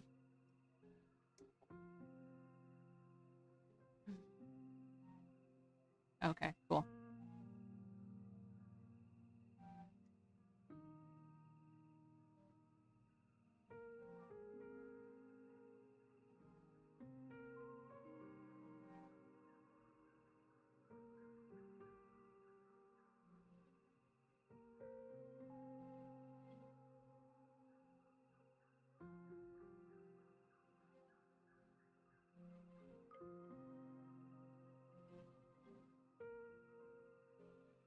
Yeah. And I'll need this.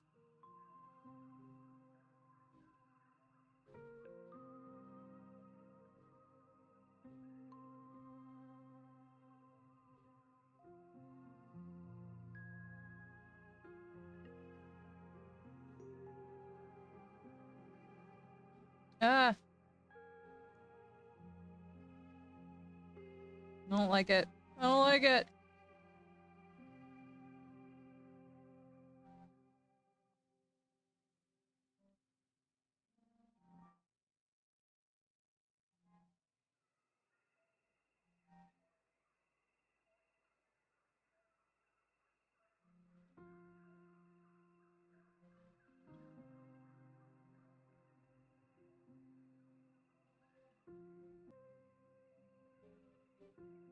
Mm.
voila.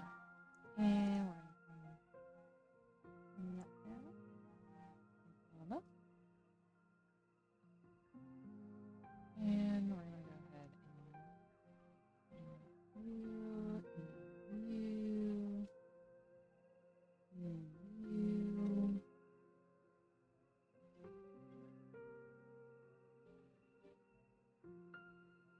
no.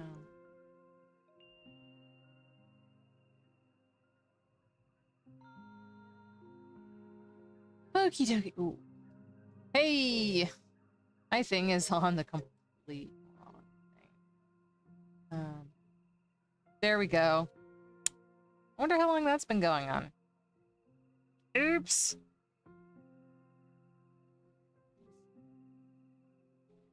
Maybe I should have it set as one of the other numbers.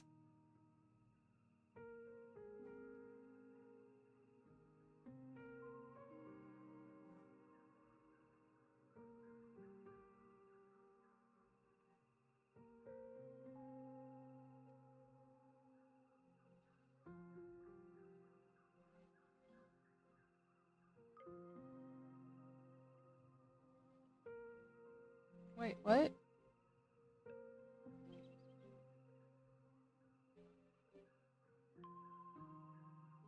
Okay, I know why now. Got it. Got it, got it.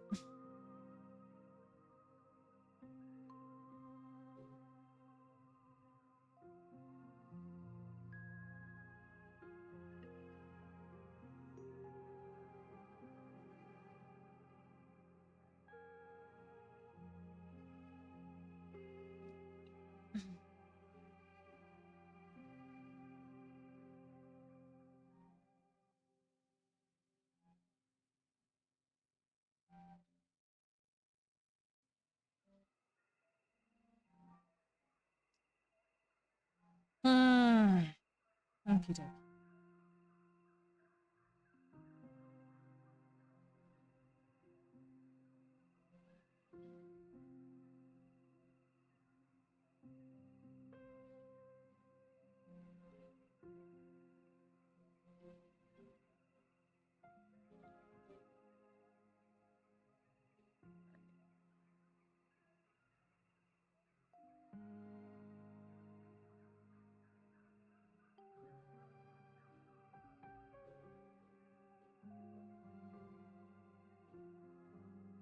Get it. I want to do this, but it needs to be done.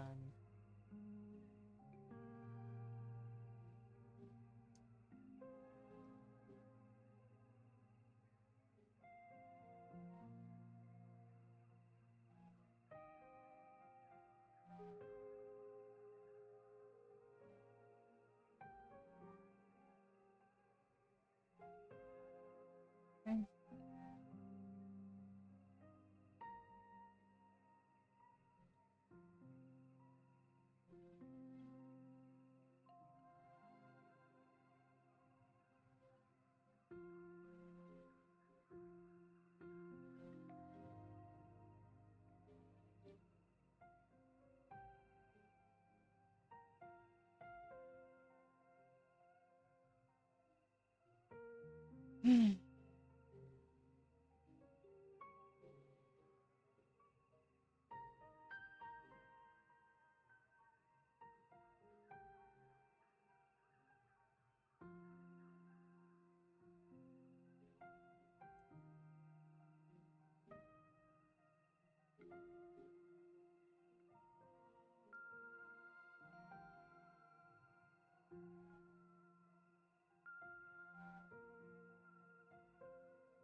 That was really wild.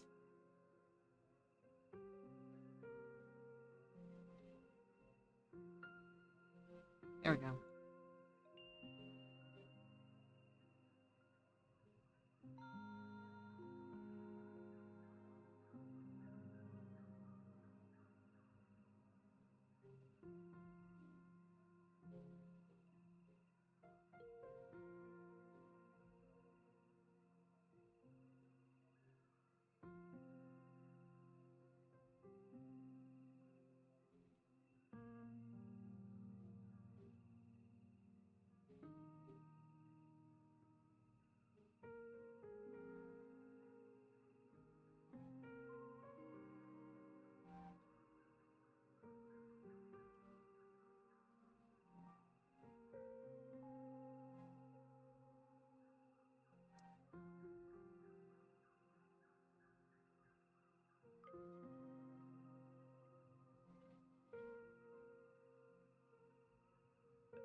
Nope.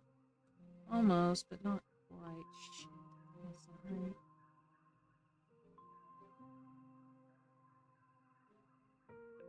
Yeah, I can live with that.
You know what? I'm gonna stop that there. And let's go to locking Woot. This is the fun part, right?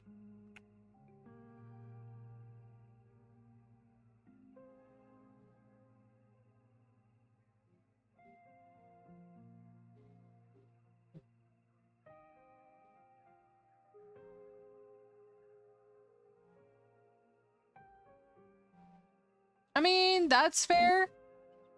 You have every reason to be upset.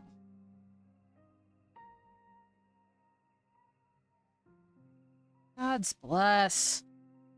Oh, wait. Okay.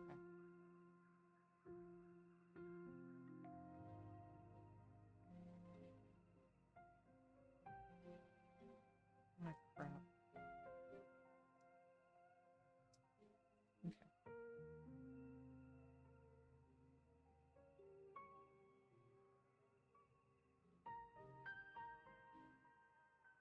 Oh, crap. Keep forgetting to do that. I mean, you know, having an angry rant every now and again is a good way to deal with that. So I'm not at all going to be like, oh my god, you're a terrible person. There's no way that I will at all say that. Because, you know what? That's really big bullshit. I'm sorry. I know that your company is super free and everything, and that ads and all that kind of stuff is what pays for this, along with, you know, selling our private information to the highest bidder. But at least pretend you care about your customer base. Just saying.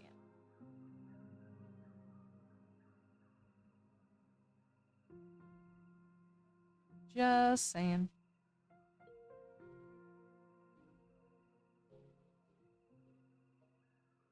So, you know,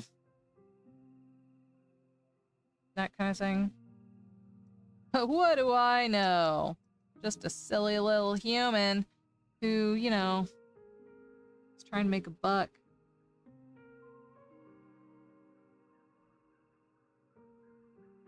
What do I know? Just a silly little human who's trying to survive. That's all.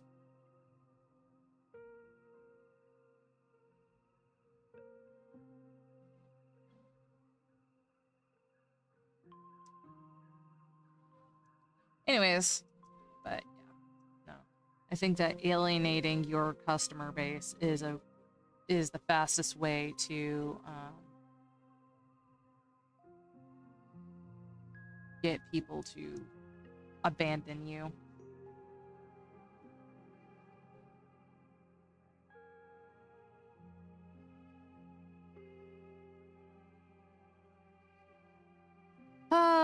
But whatever.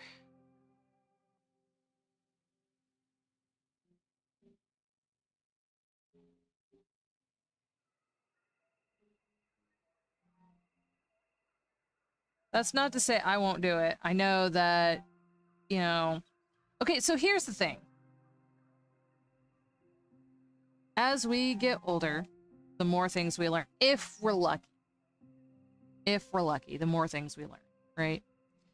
Which means that at some point, you're going to say something and it's going to be completely taken out of context. This is one reason why I was not super thrilled about being online and all of that stuff. And there are plenty of artists who are not. And who make a very, very good life without ever touching social media and that kind of stuff. Way to go. However, social media is also a really, really good way to get you noticed. Whether for good or for bad, it is what it is.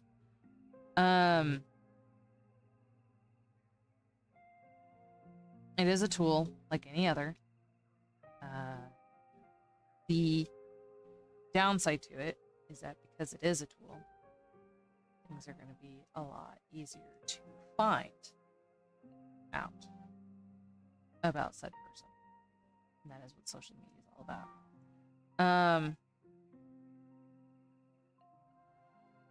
Honestly.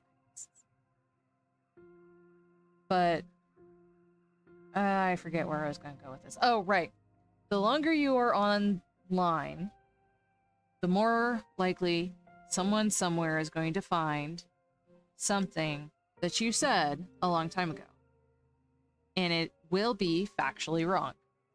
You cannot stop that. It has happened for centuries. Maybe not exactly with social media, but, you know, we have had communication forever. And you'd think that at this point, all politicians would absolutely be like, nope, I'm not talking unless I have a script in front of me and a very, very clear okay for all this stuff. But that is not the case. Honestly, I you know, it's so ridiculous. It's so ridiculous.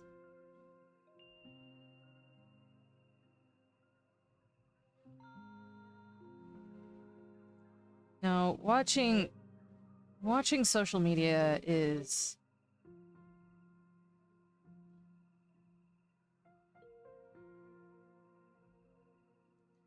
thing is that you're going to be on social media whether you want to or not, because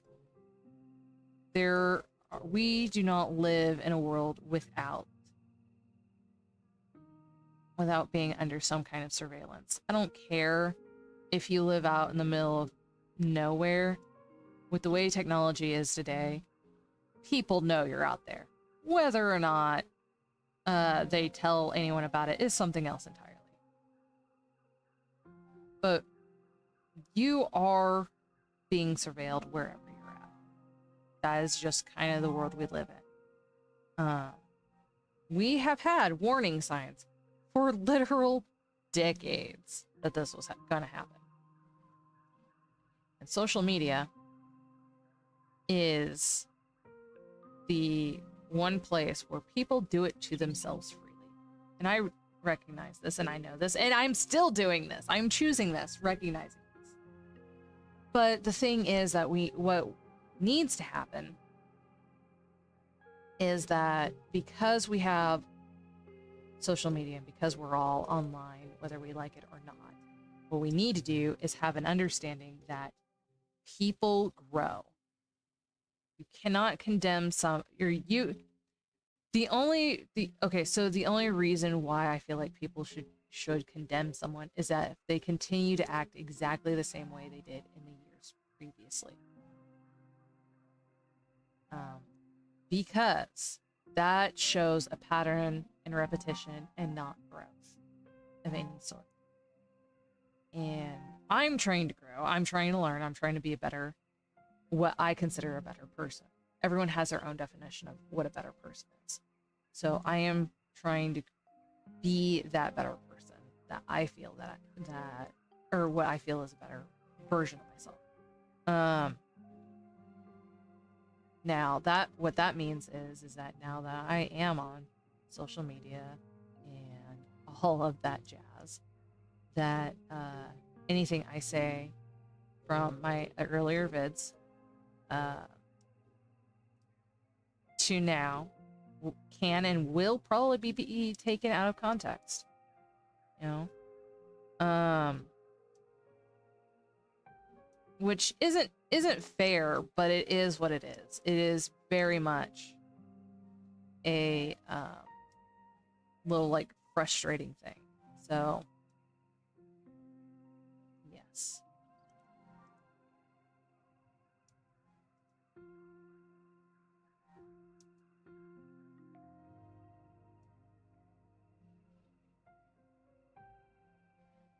Okie doke.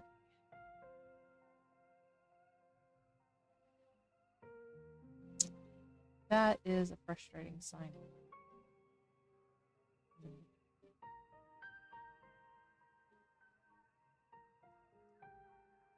Because that's not something that easily. I don't see it here. Oh, I see a little bit of it right there. Okay. Alrighty, so I need to bring you back. And I need to make some dark so that I can actually see the lines. And we are going to do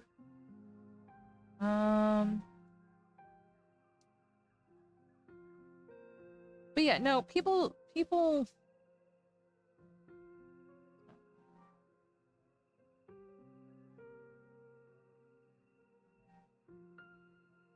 I think people should recognize that people grow and can grow. And I hate to say it, but if you're on social media, you are going to grow as a person whether you like it or not, because the thing is that you're going to constantly be bombarded with stuff. Now, whether you grow into a if you learn from the stuff, that's one thing. And then if you don't learn from the stuff, that's another. And personally, I would much rather just learn. You know?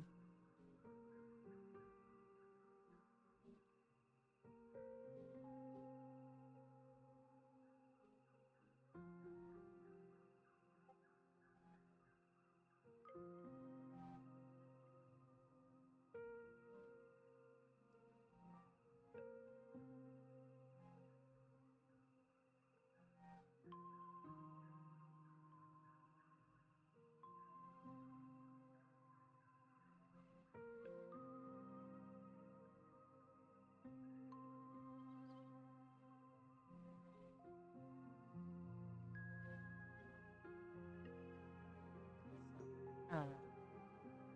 I don't know. Take it or leave it.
Yeah.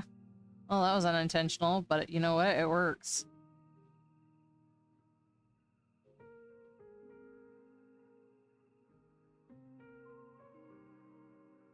Kind of looks like a dragon's head in the shadows. It wasn't quite how I meant that to go, but c'est la vie.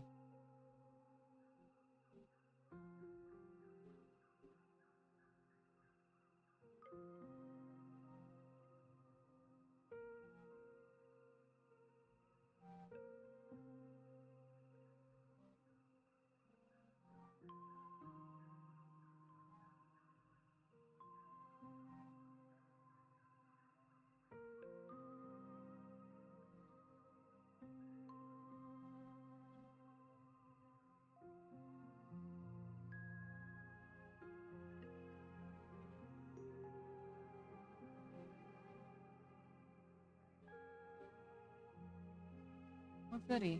Deja vu.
Hmm.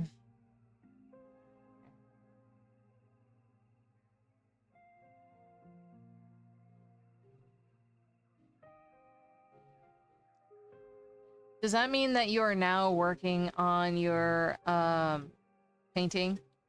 Just out of curiosity.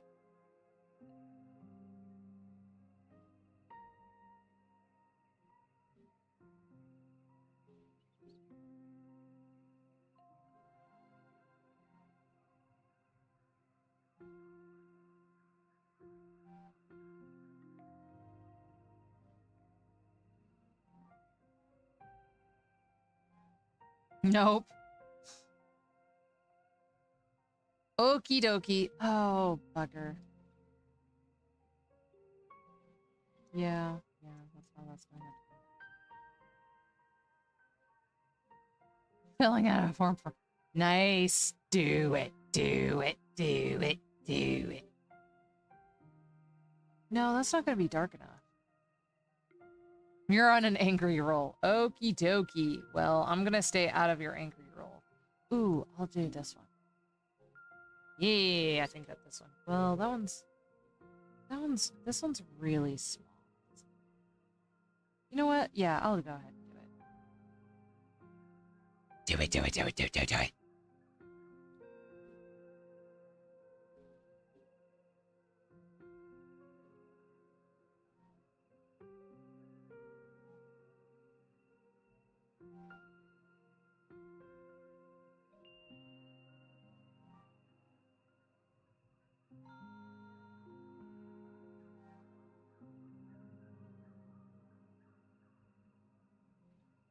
Wait, that's not...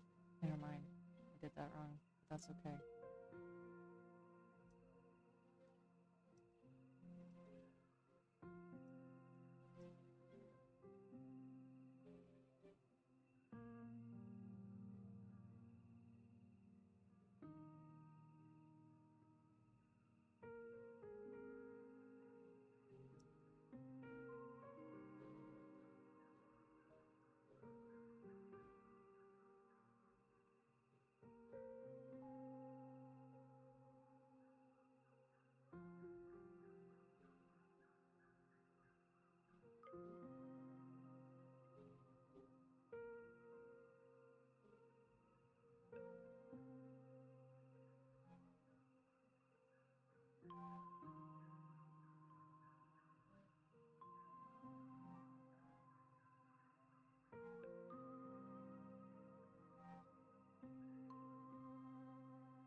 Come on.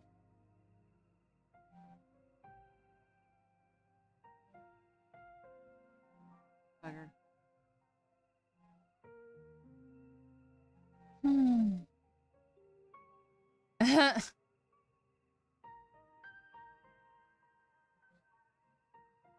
I will hold you to that.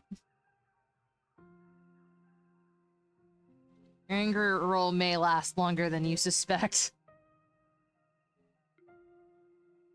You know? Ah, shit. I did forget.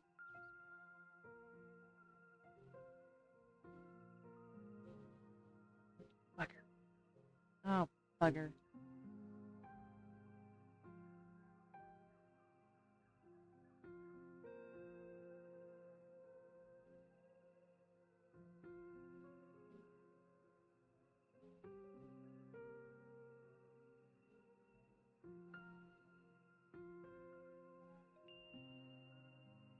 It's adrenaline time.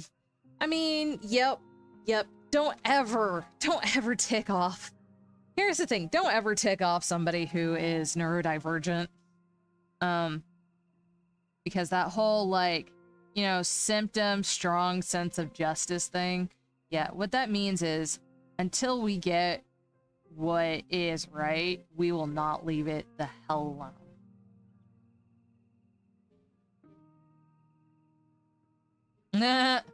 Nice.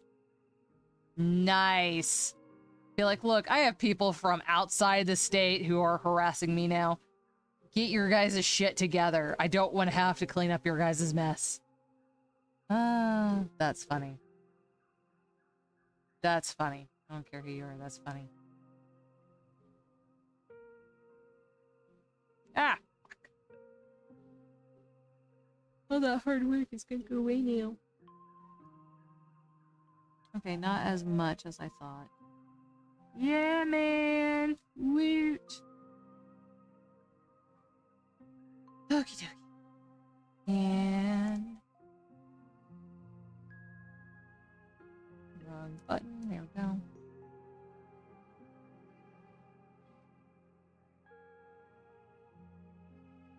Okay, cool. So, there is all that. That's taken care of. That one's gonna take a little bit.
Yeah.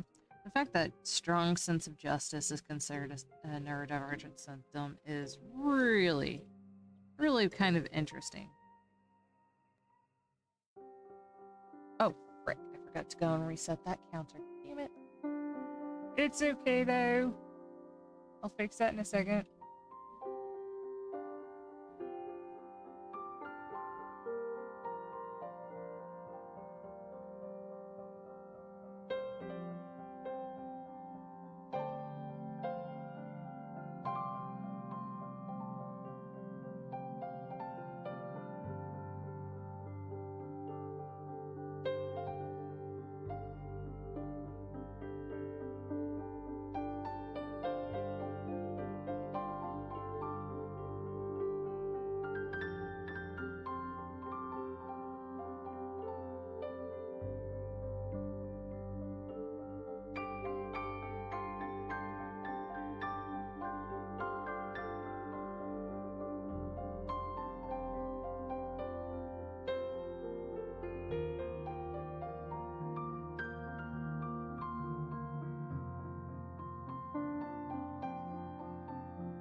Oh, hey, I didn't realize that we had come back on.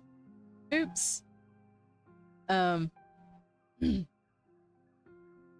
So we're back. Yeah, man.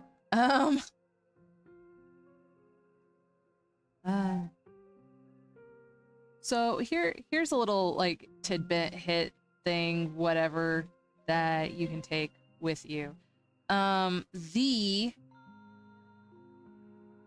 So that background music that you're hearing, I can't hear it, and I don't know why I can't hear it, which is driving me up the wall. Actually, let me find out. Maybe I did something earlier, not in regards to this, but I did. Nope. Okay. Nope. All right.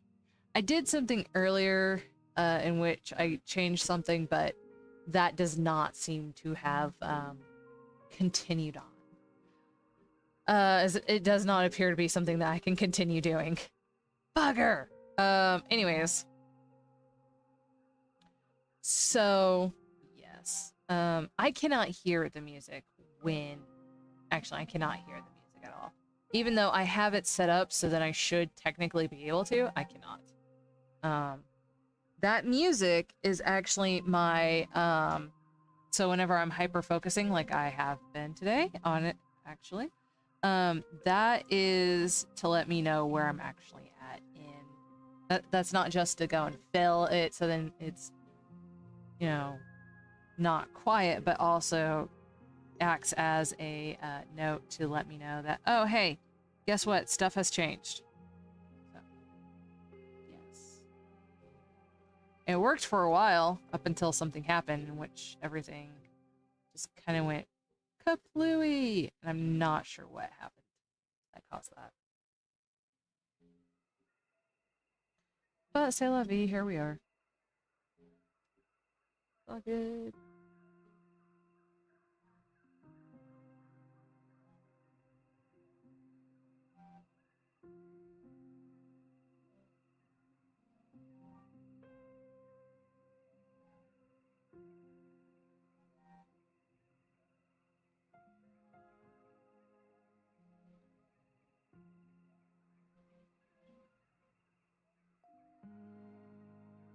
I don't know why I'm pressing hard. I'm pressing hard on this, and I don't know why.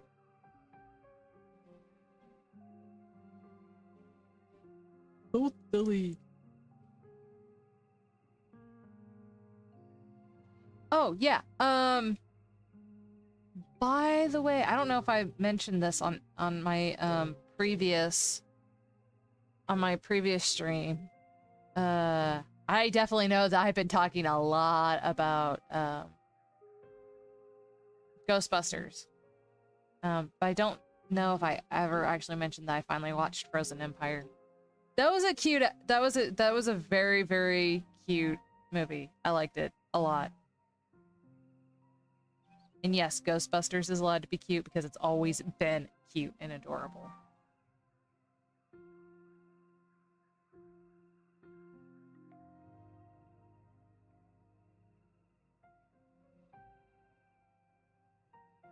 Cannot tell me otherwise.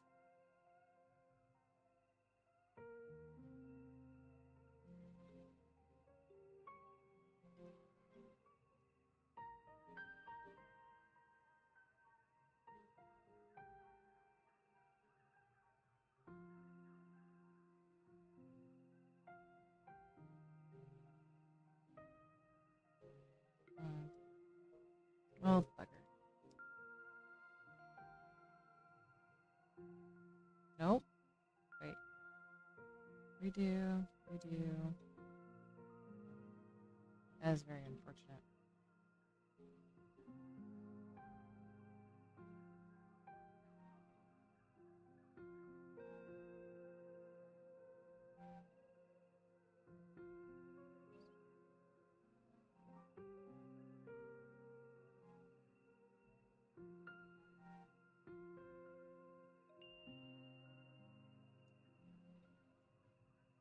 Anyways. How's the emails going?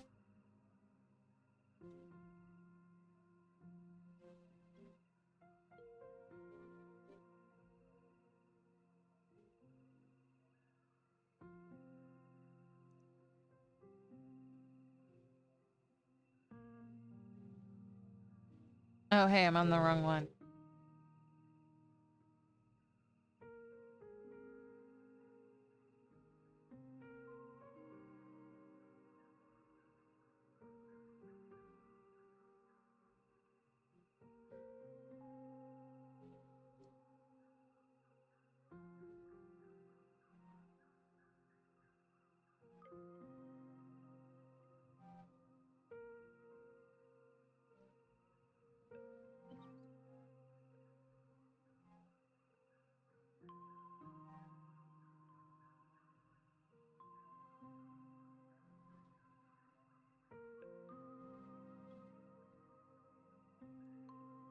I know I should go and figure out that, this leg before I really go further with the thing.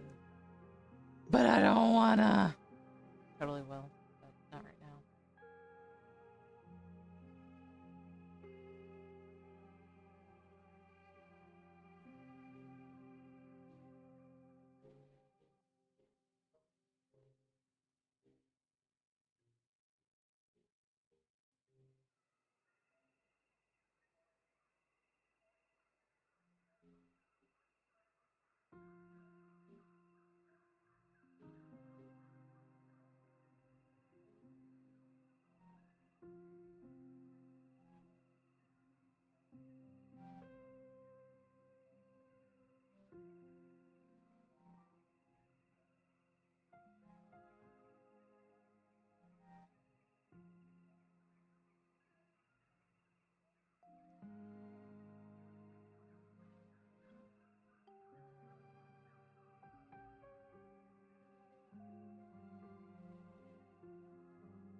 Okay.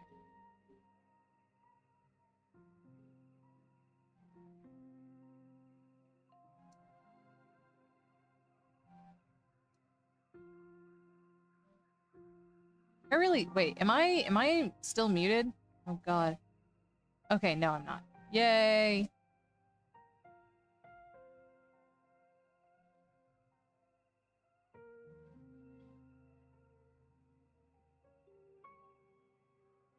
Did that wrong.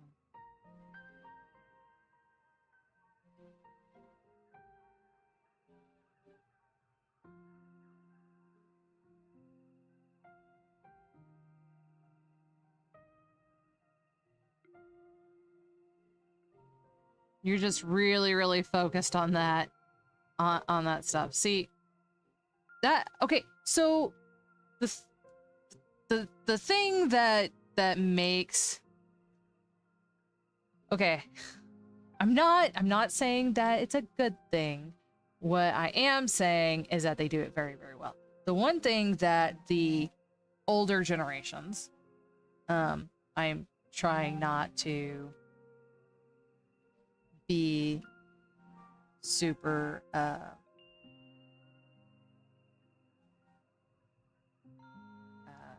pointy finger at, but the one thing that the older generations are,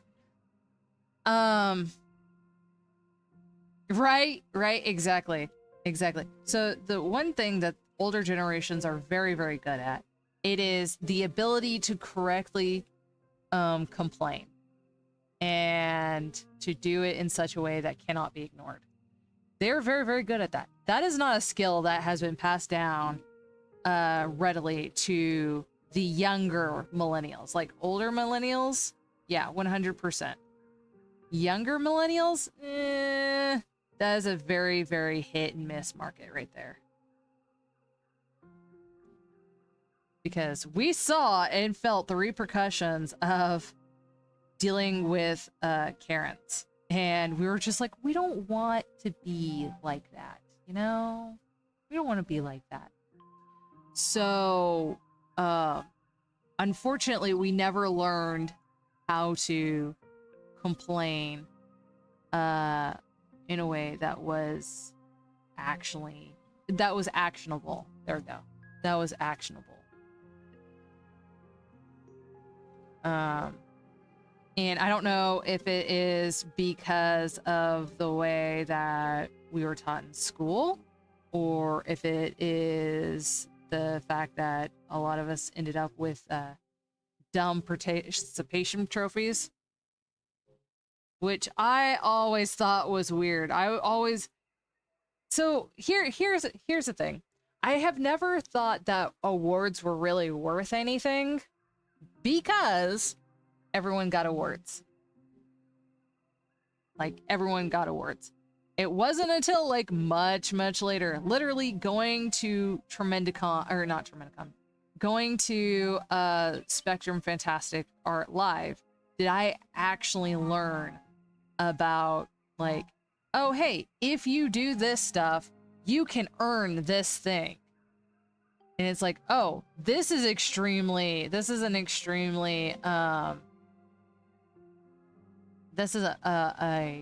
literal, like, lifelong, award that you get for actually working hard and actually participating in things and actually doing stuff.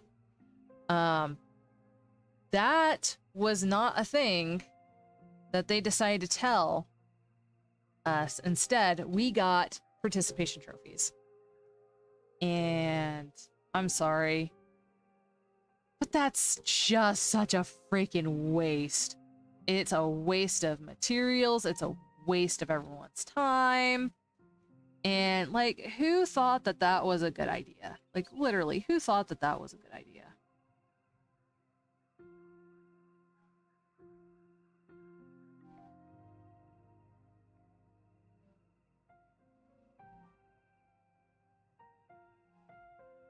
There we go.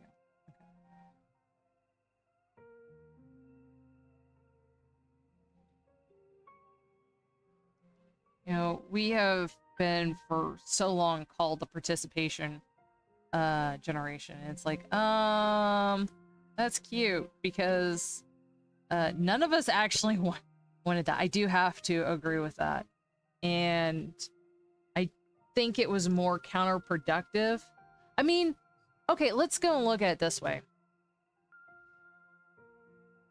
In some ways, it was very much more counterproductive. In other ways, it was very productive. Because if you look at it in a different light, by giving everyone participation trophies, you essentially said that, oh, hey, no matter what you do, it's not worth doing.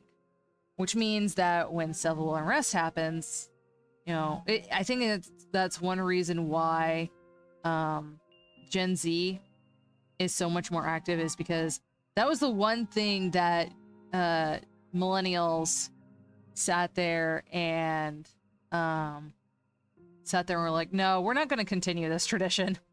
Sorry, but this was dumb.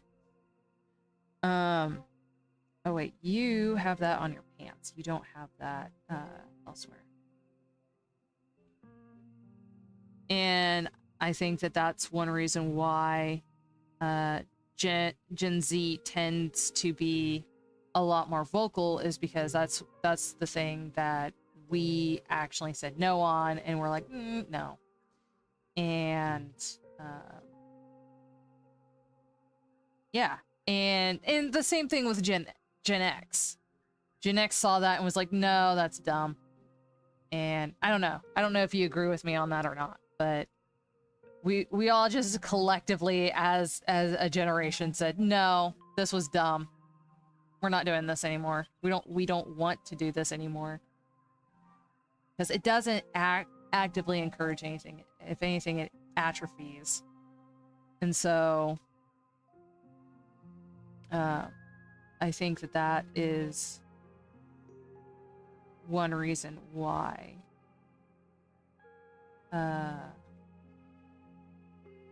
Gen X or Gen Y, or not Gen Y, we're Gen Y. Frick, I can't think of it. Gen Z, there we go. Why Gen Z is all about the all about the thing. Like, we got the pats on the heads for just being like, oh yeah, thing is wrong. This is a wrong thing. And essentially just, we were told that just by pointing out that it's bad, that's a good thing. And you don't need to try any further than that. And that was so dumb. That was so dumb. But I do feel like that definitely has hurt us as a generation more than a lot of other things. Because we were told that we didn't actually have to try.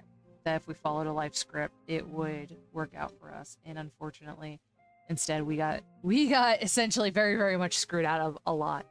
And so now we're just like, hey, this is wrong. And unfortunately, because of that, we were not overly like taught on. We're taught to go and point out things that are wrong, not so much exactly how to fix them. We were not taught how to fix them.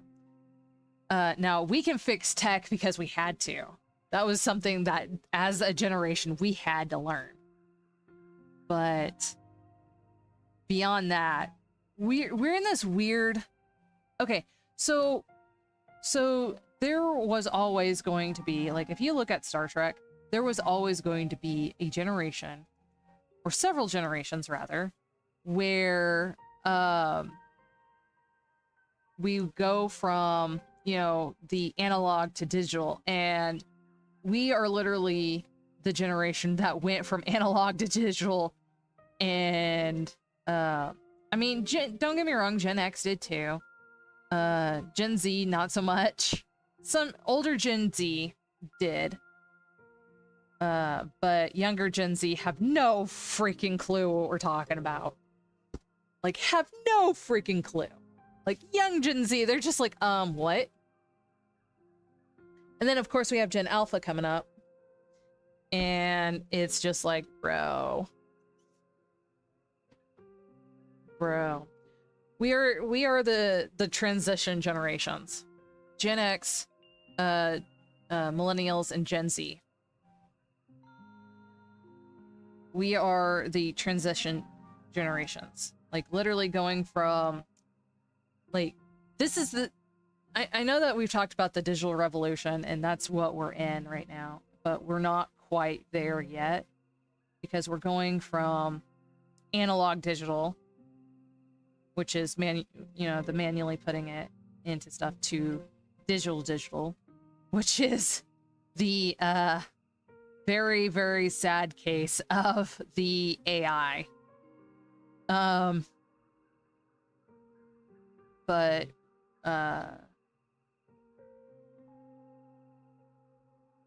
and this is just pure observation. This isn't like doing a bunch of research or anything. This is just pure observation. It is...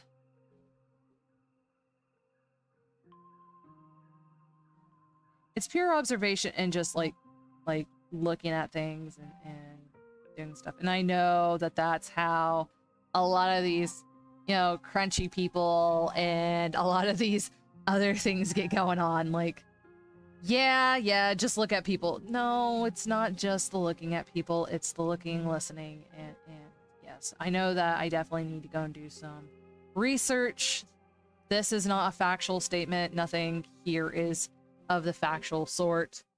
So take it as it is. Take it with a grain of salt. I am not somebody who is like, you should be 100% listening to and doing all your facts with. Not at all.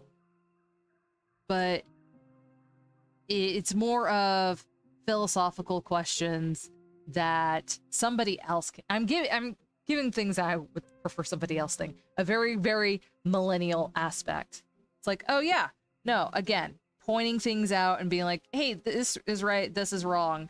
It's more like millennials are philosophers in a world that does not deal with philosophers. So, or philosophy is not a thing. That is how we were taught, is to go and be philosophers.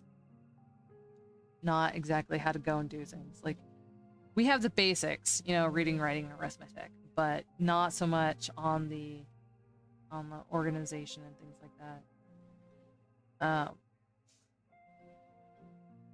Okay, so this is a very, very, very, very, very don't go and call up the cops on this or anything. This is very much a thing that is more of an observation than it is of a, hey, I do all this stuff. No, this is more of an observational thing. So I have a sibling who is very much Gen X, very much Gen Xer, 100%.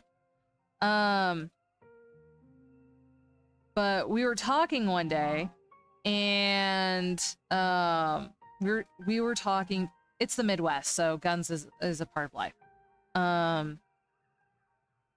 We were talking one day, and we were discussing how black powder is made, how gunpowder is made. And my sibling is like, "Oh, just go and look it up in your science books." I'm like, "It's not in my science books. It has never been in my science books." And my sibling just I don't think that they actually believe me. But I got to thinking about it, and it's like, yeah, they don't actually, if you look at science books in school these days, they don't tell you how to, or what the chemical compositions are for a lot of different things, and there is none. You don't get that stuff until you're in college. Even then, you have to be in, like, you have to, like, you get a basic understanding, but you know, you don't get much more than that. And I realize, you know, thinking about it now, that it's probably because of what happened in Columbine. And it's just like, dude, we grew up into vastly, vastly different worlds. And that was something that I don't know if they realize that or not.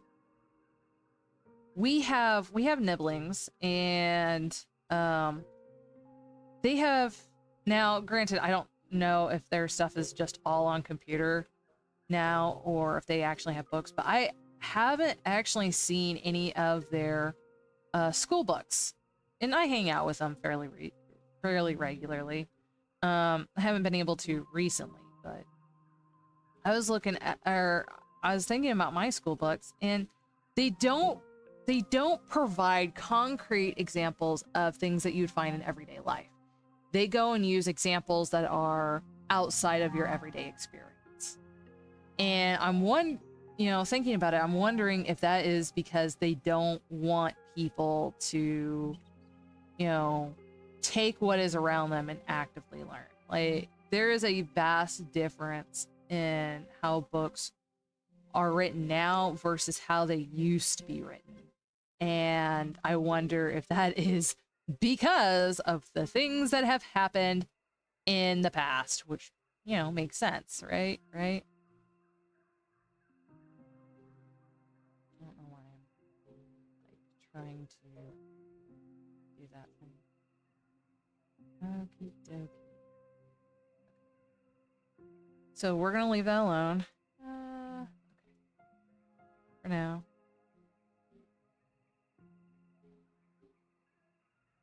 I don't know. Can anyone answer that for me? Like, you know, like, would anyone be able to answer that for me? I'm sure that there is a thing on that. Bugger. It's fine.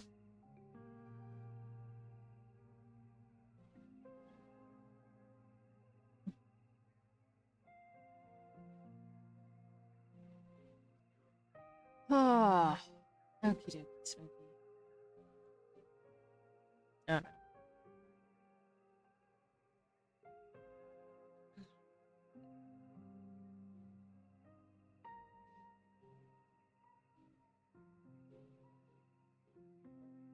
No, you're okay.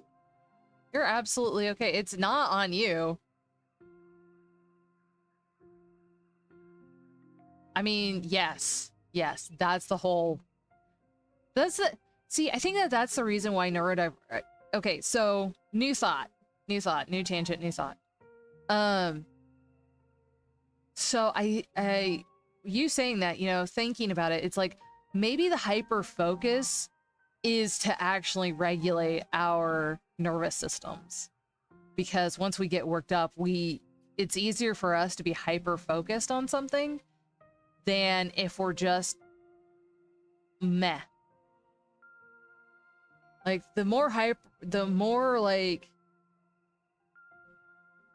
the more worked up we are, I at least as far as I have been able to, or in my experience anyways, the more worked up I am, the easier it is for me to hyper focus.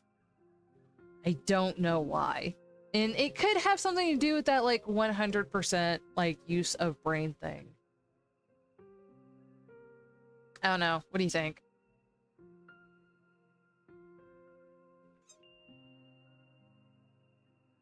Somebody should go and do research on this.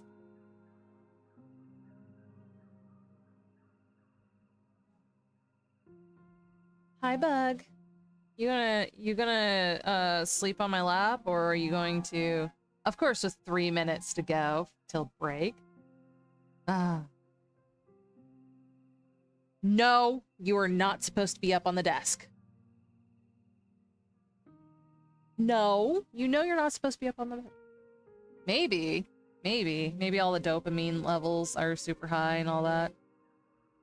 Who knows? Yeah, definitely. Alright, I guess I need to... You know, I was really trying to make sure that I cleaned everything up. Yet somehow I still end up with pieces and bits here and there. Alright, well, I need to get his leg done, and I need to finish cleaning up and then do the last of those details. Alright.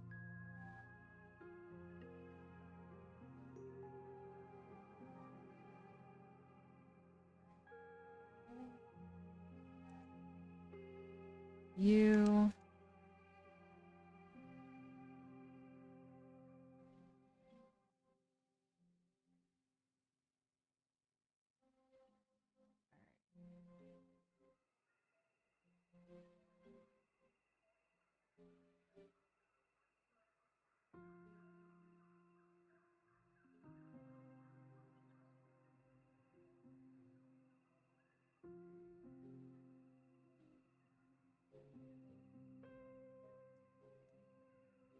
Not just doing this for fun. Double checking to make sure that...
And I need to fix her fingers.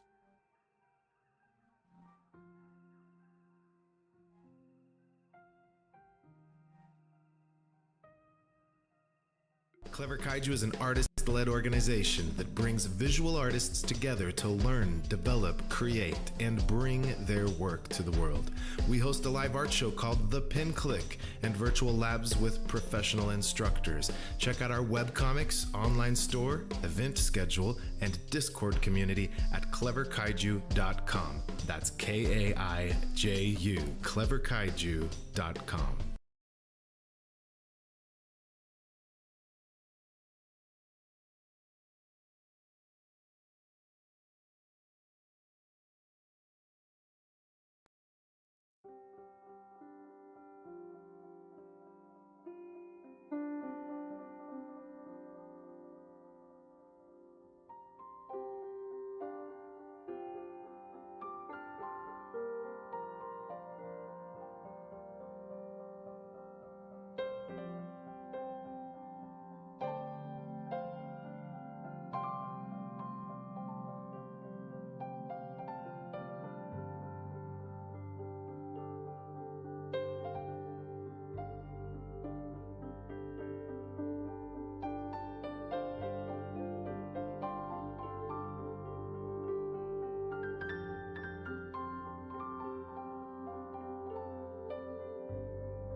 Hello.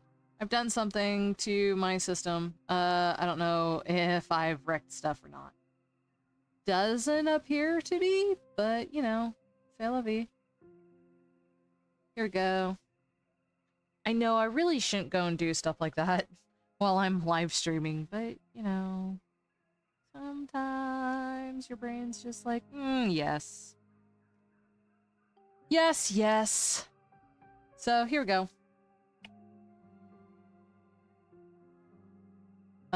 However, I have completely muted my computer. Go me. Do not know exactly how I have done so.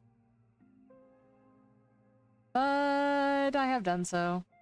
Yeah, man. Yay! But yeah, right now I have no sound, so if I get alerts or anything, I have nothing. Alright.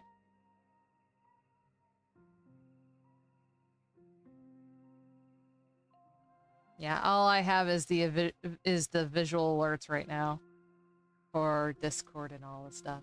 Woot. So how's the Angry Fest going? You still kicking everybody's butt on that? I'm kind of joking. Alright, let's go ahead and open up you, and we're going to do this, and we're going to switch over to this dude, and we're going to go to this guy. No? We're going to go to this, and I'm going to turn off blocking.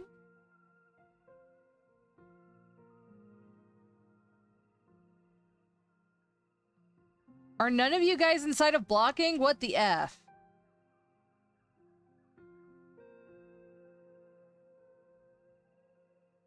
None of them were inside of blocking. What? I should have known because there was like no green on them. Which oddly enough is what I'm dealing with right now. Woot! Alright.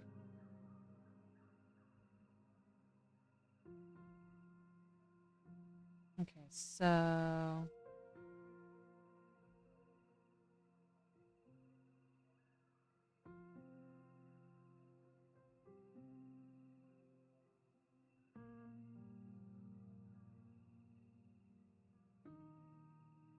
there we go.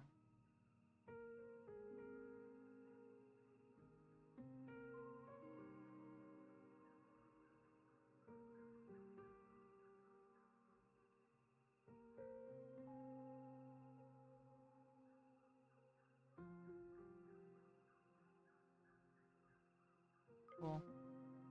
Okay.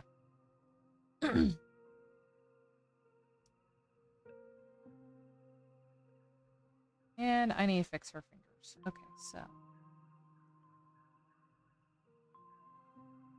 Woot. Woot.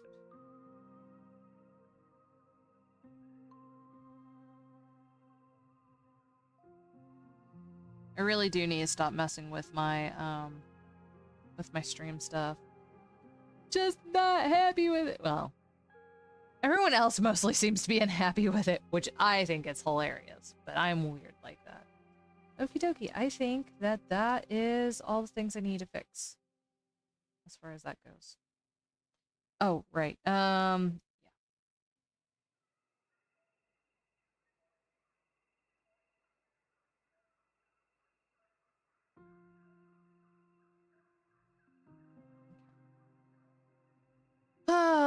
Anyways.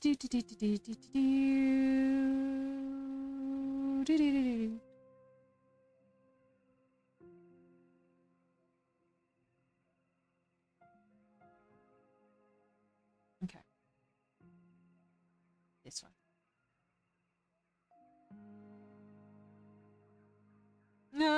Too much, too much! Danger, Will Robinson, danger, danger! Ah! This one's super delicate.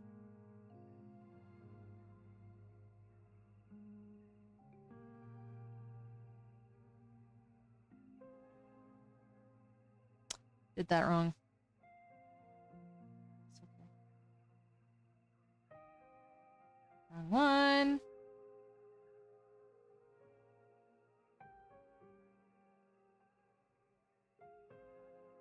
Wait, no. Let's see. You need to go further out. Okay, so maybe I didn't do it super wrong, but...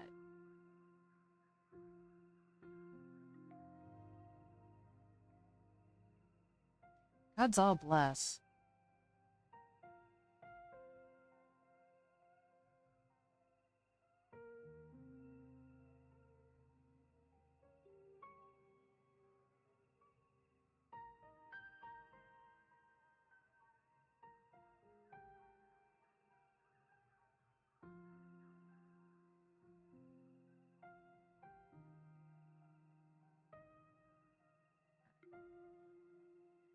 This knuckle is going to drive me up the damn wall.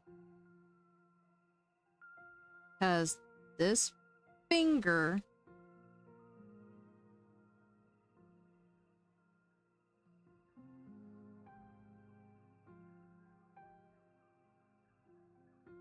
Alright, now I'll make it all nice and clean. That's not the button I wanted.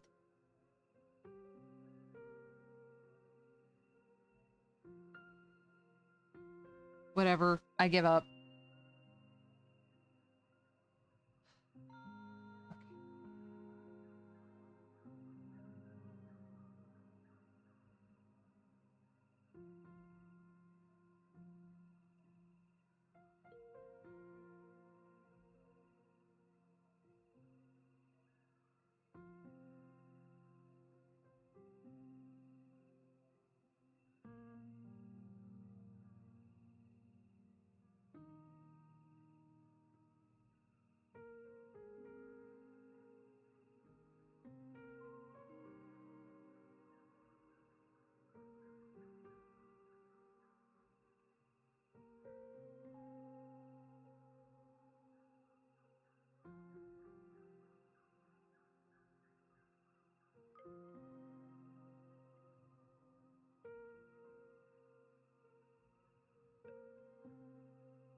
Yeah, I can live with that.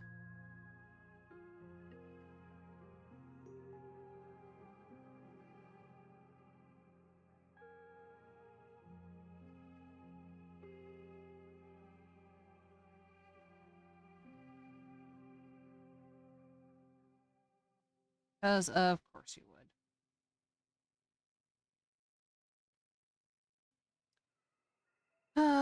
Anyways. Ah, that's the wrong one. Danger, Will Robinson. Danger, danger. Of course you aren't. That's not what I wanted. But it's fine. It's fine. It's super, super fine.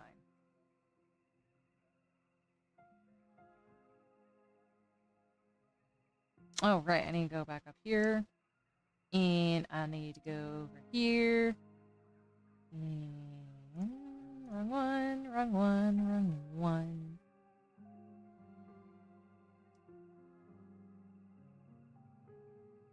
Yeah, it's close enough for shits and gigs.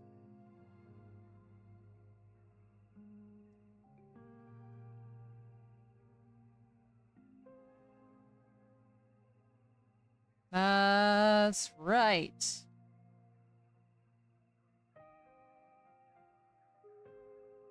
There.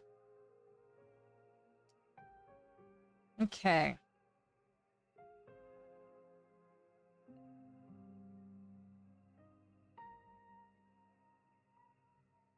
Okay. Nope. Yep. Okay. So we need to erase this. And this. Okay. Ow, ow, ow!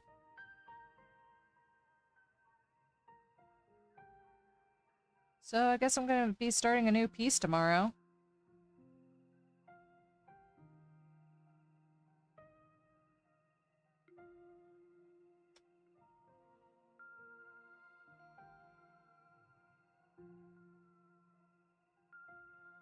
Woot.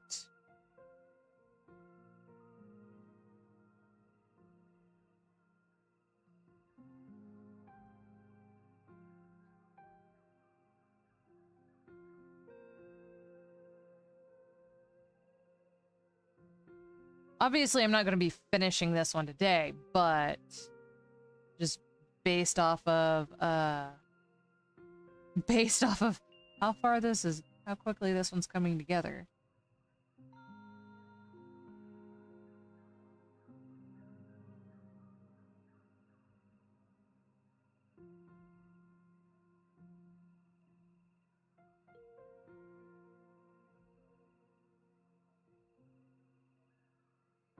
I'm still on the wrong way. God damn it. Okie dokie. Oh. Wrong one, yet again.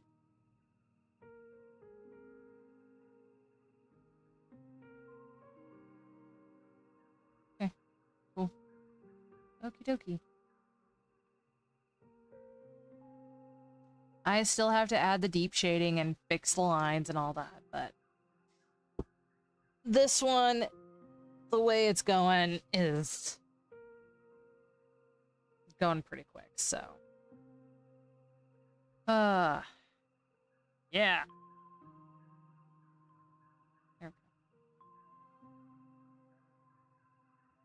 we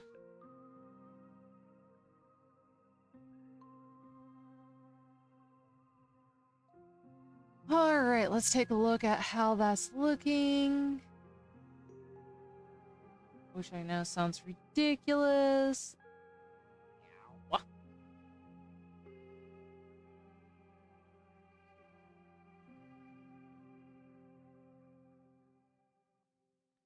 But it will definitely give the whole, like, the thingy thing. God's all bless. Which one is that? This one? It totally is.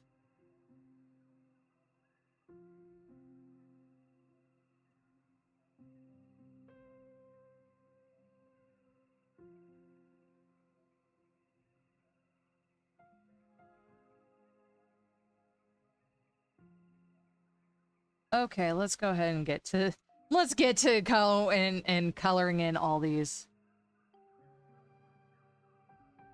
blocks and areas and everything. Oh yeah, I don't know why I did that. I need you up because you have got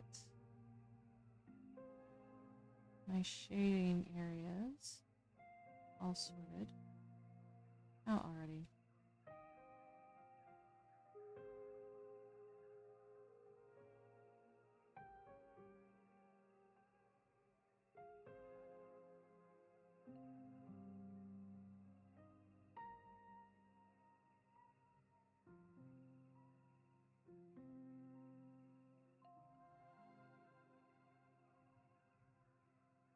Oh yeah.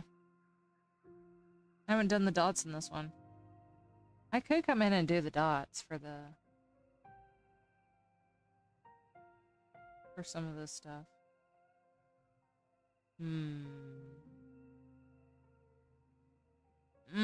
Let's go and do the blocking first and then we'll go in. Or do this stuff first and then we'll see if I actually want to or not. Hi, my fuzzy gray princess.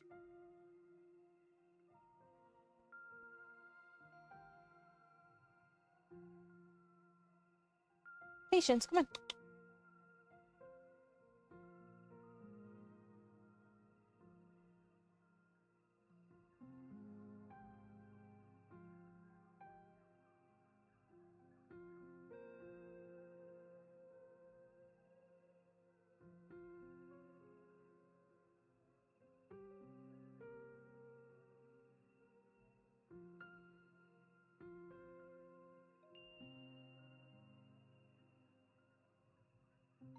Hmm.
Good girl. Yes. Good girl. Hello, Switch. Leave your sister alone.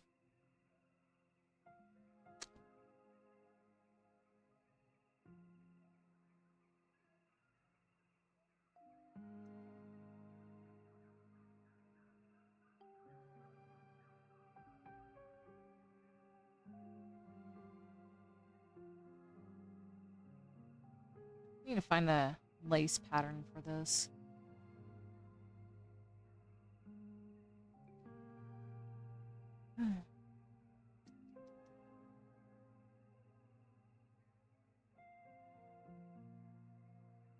Okay.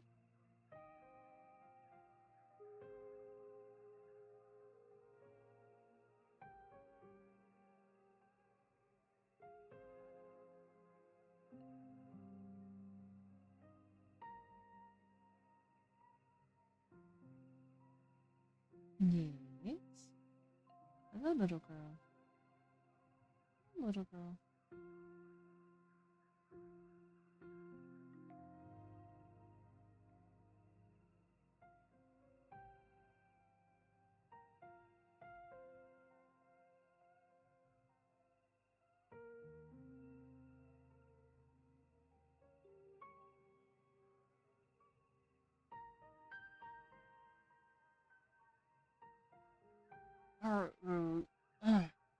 There we go. There we go.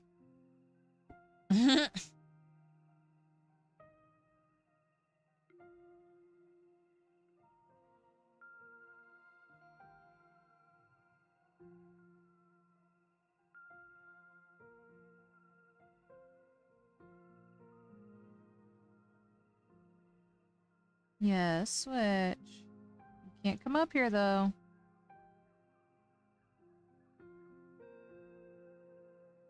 Nice. Congratulations. Woot.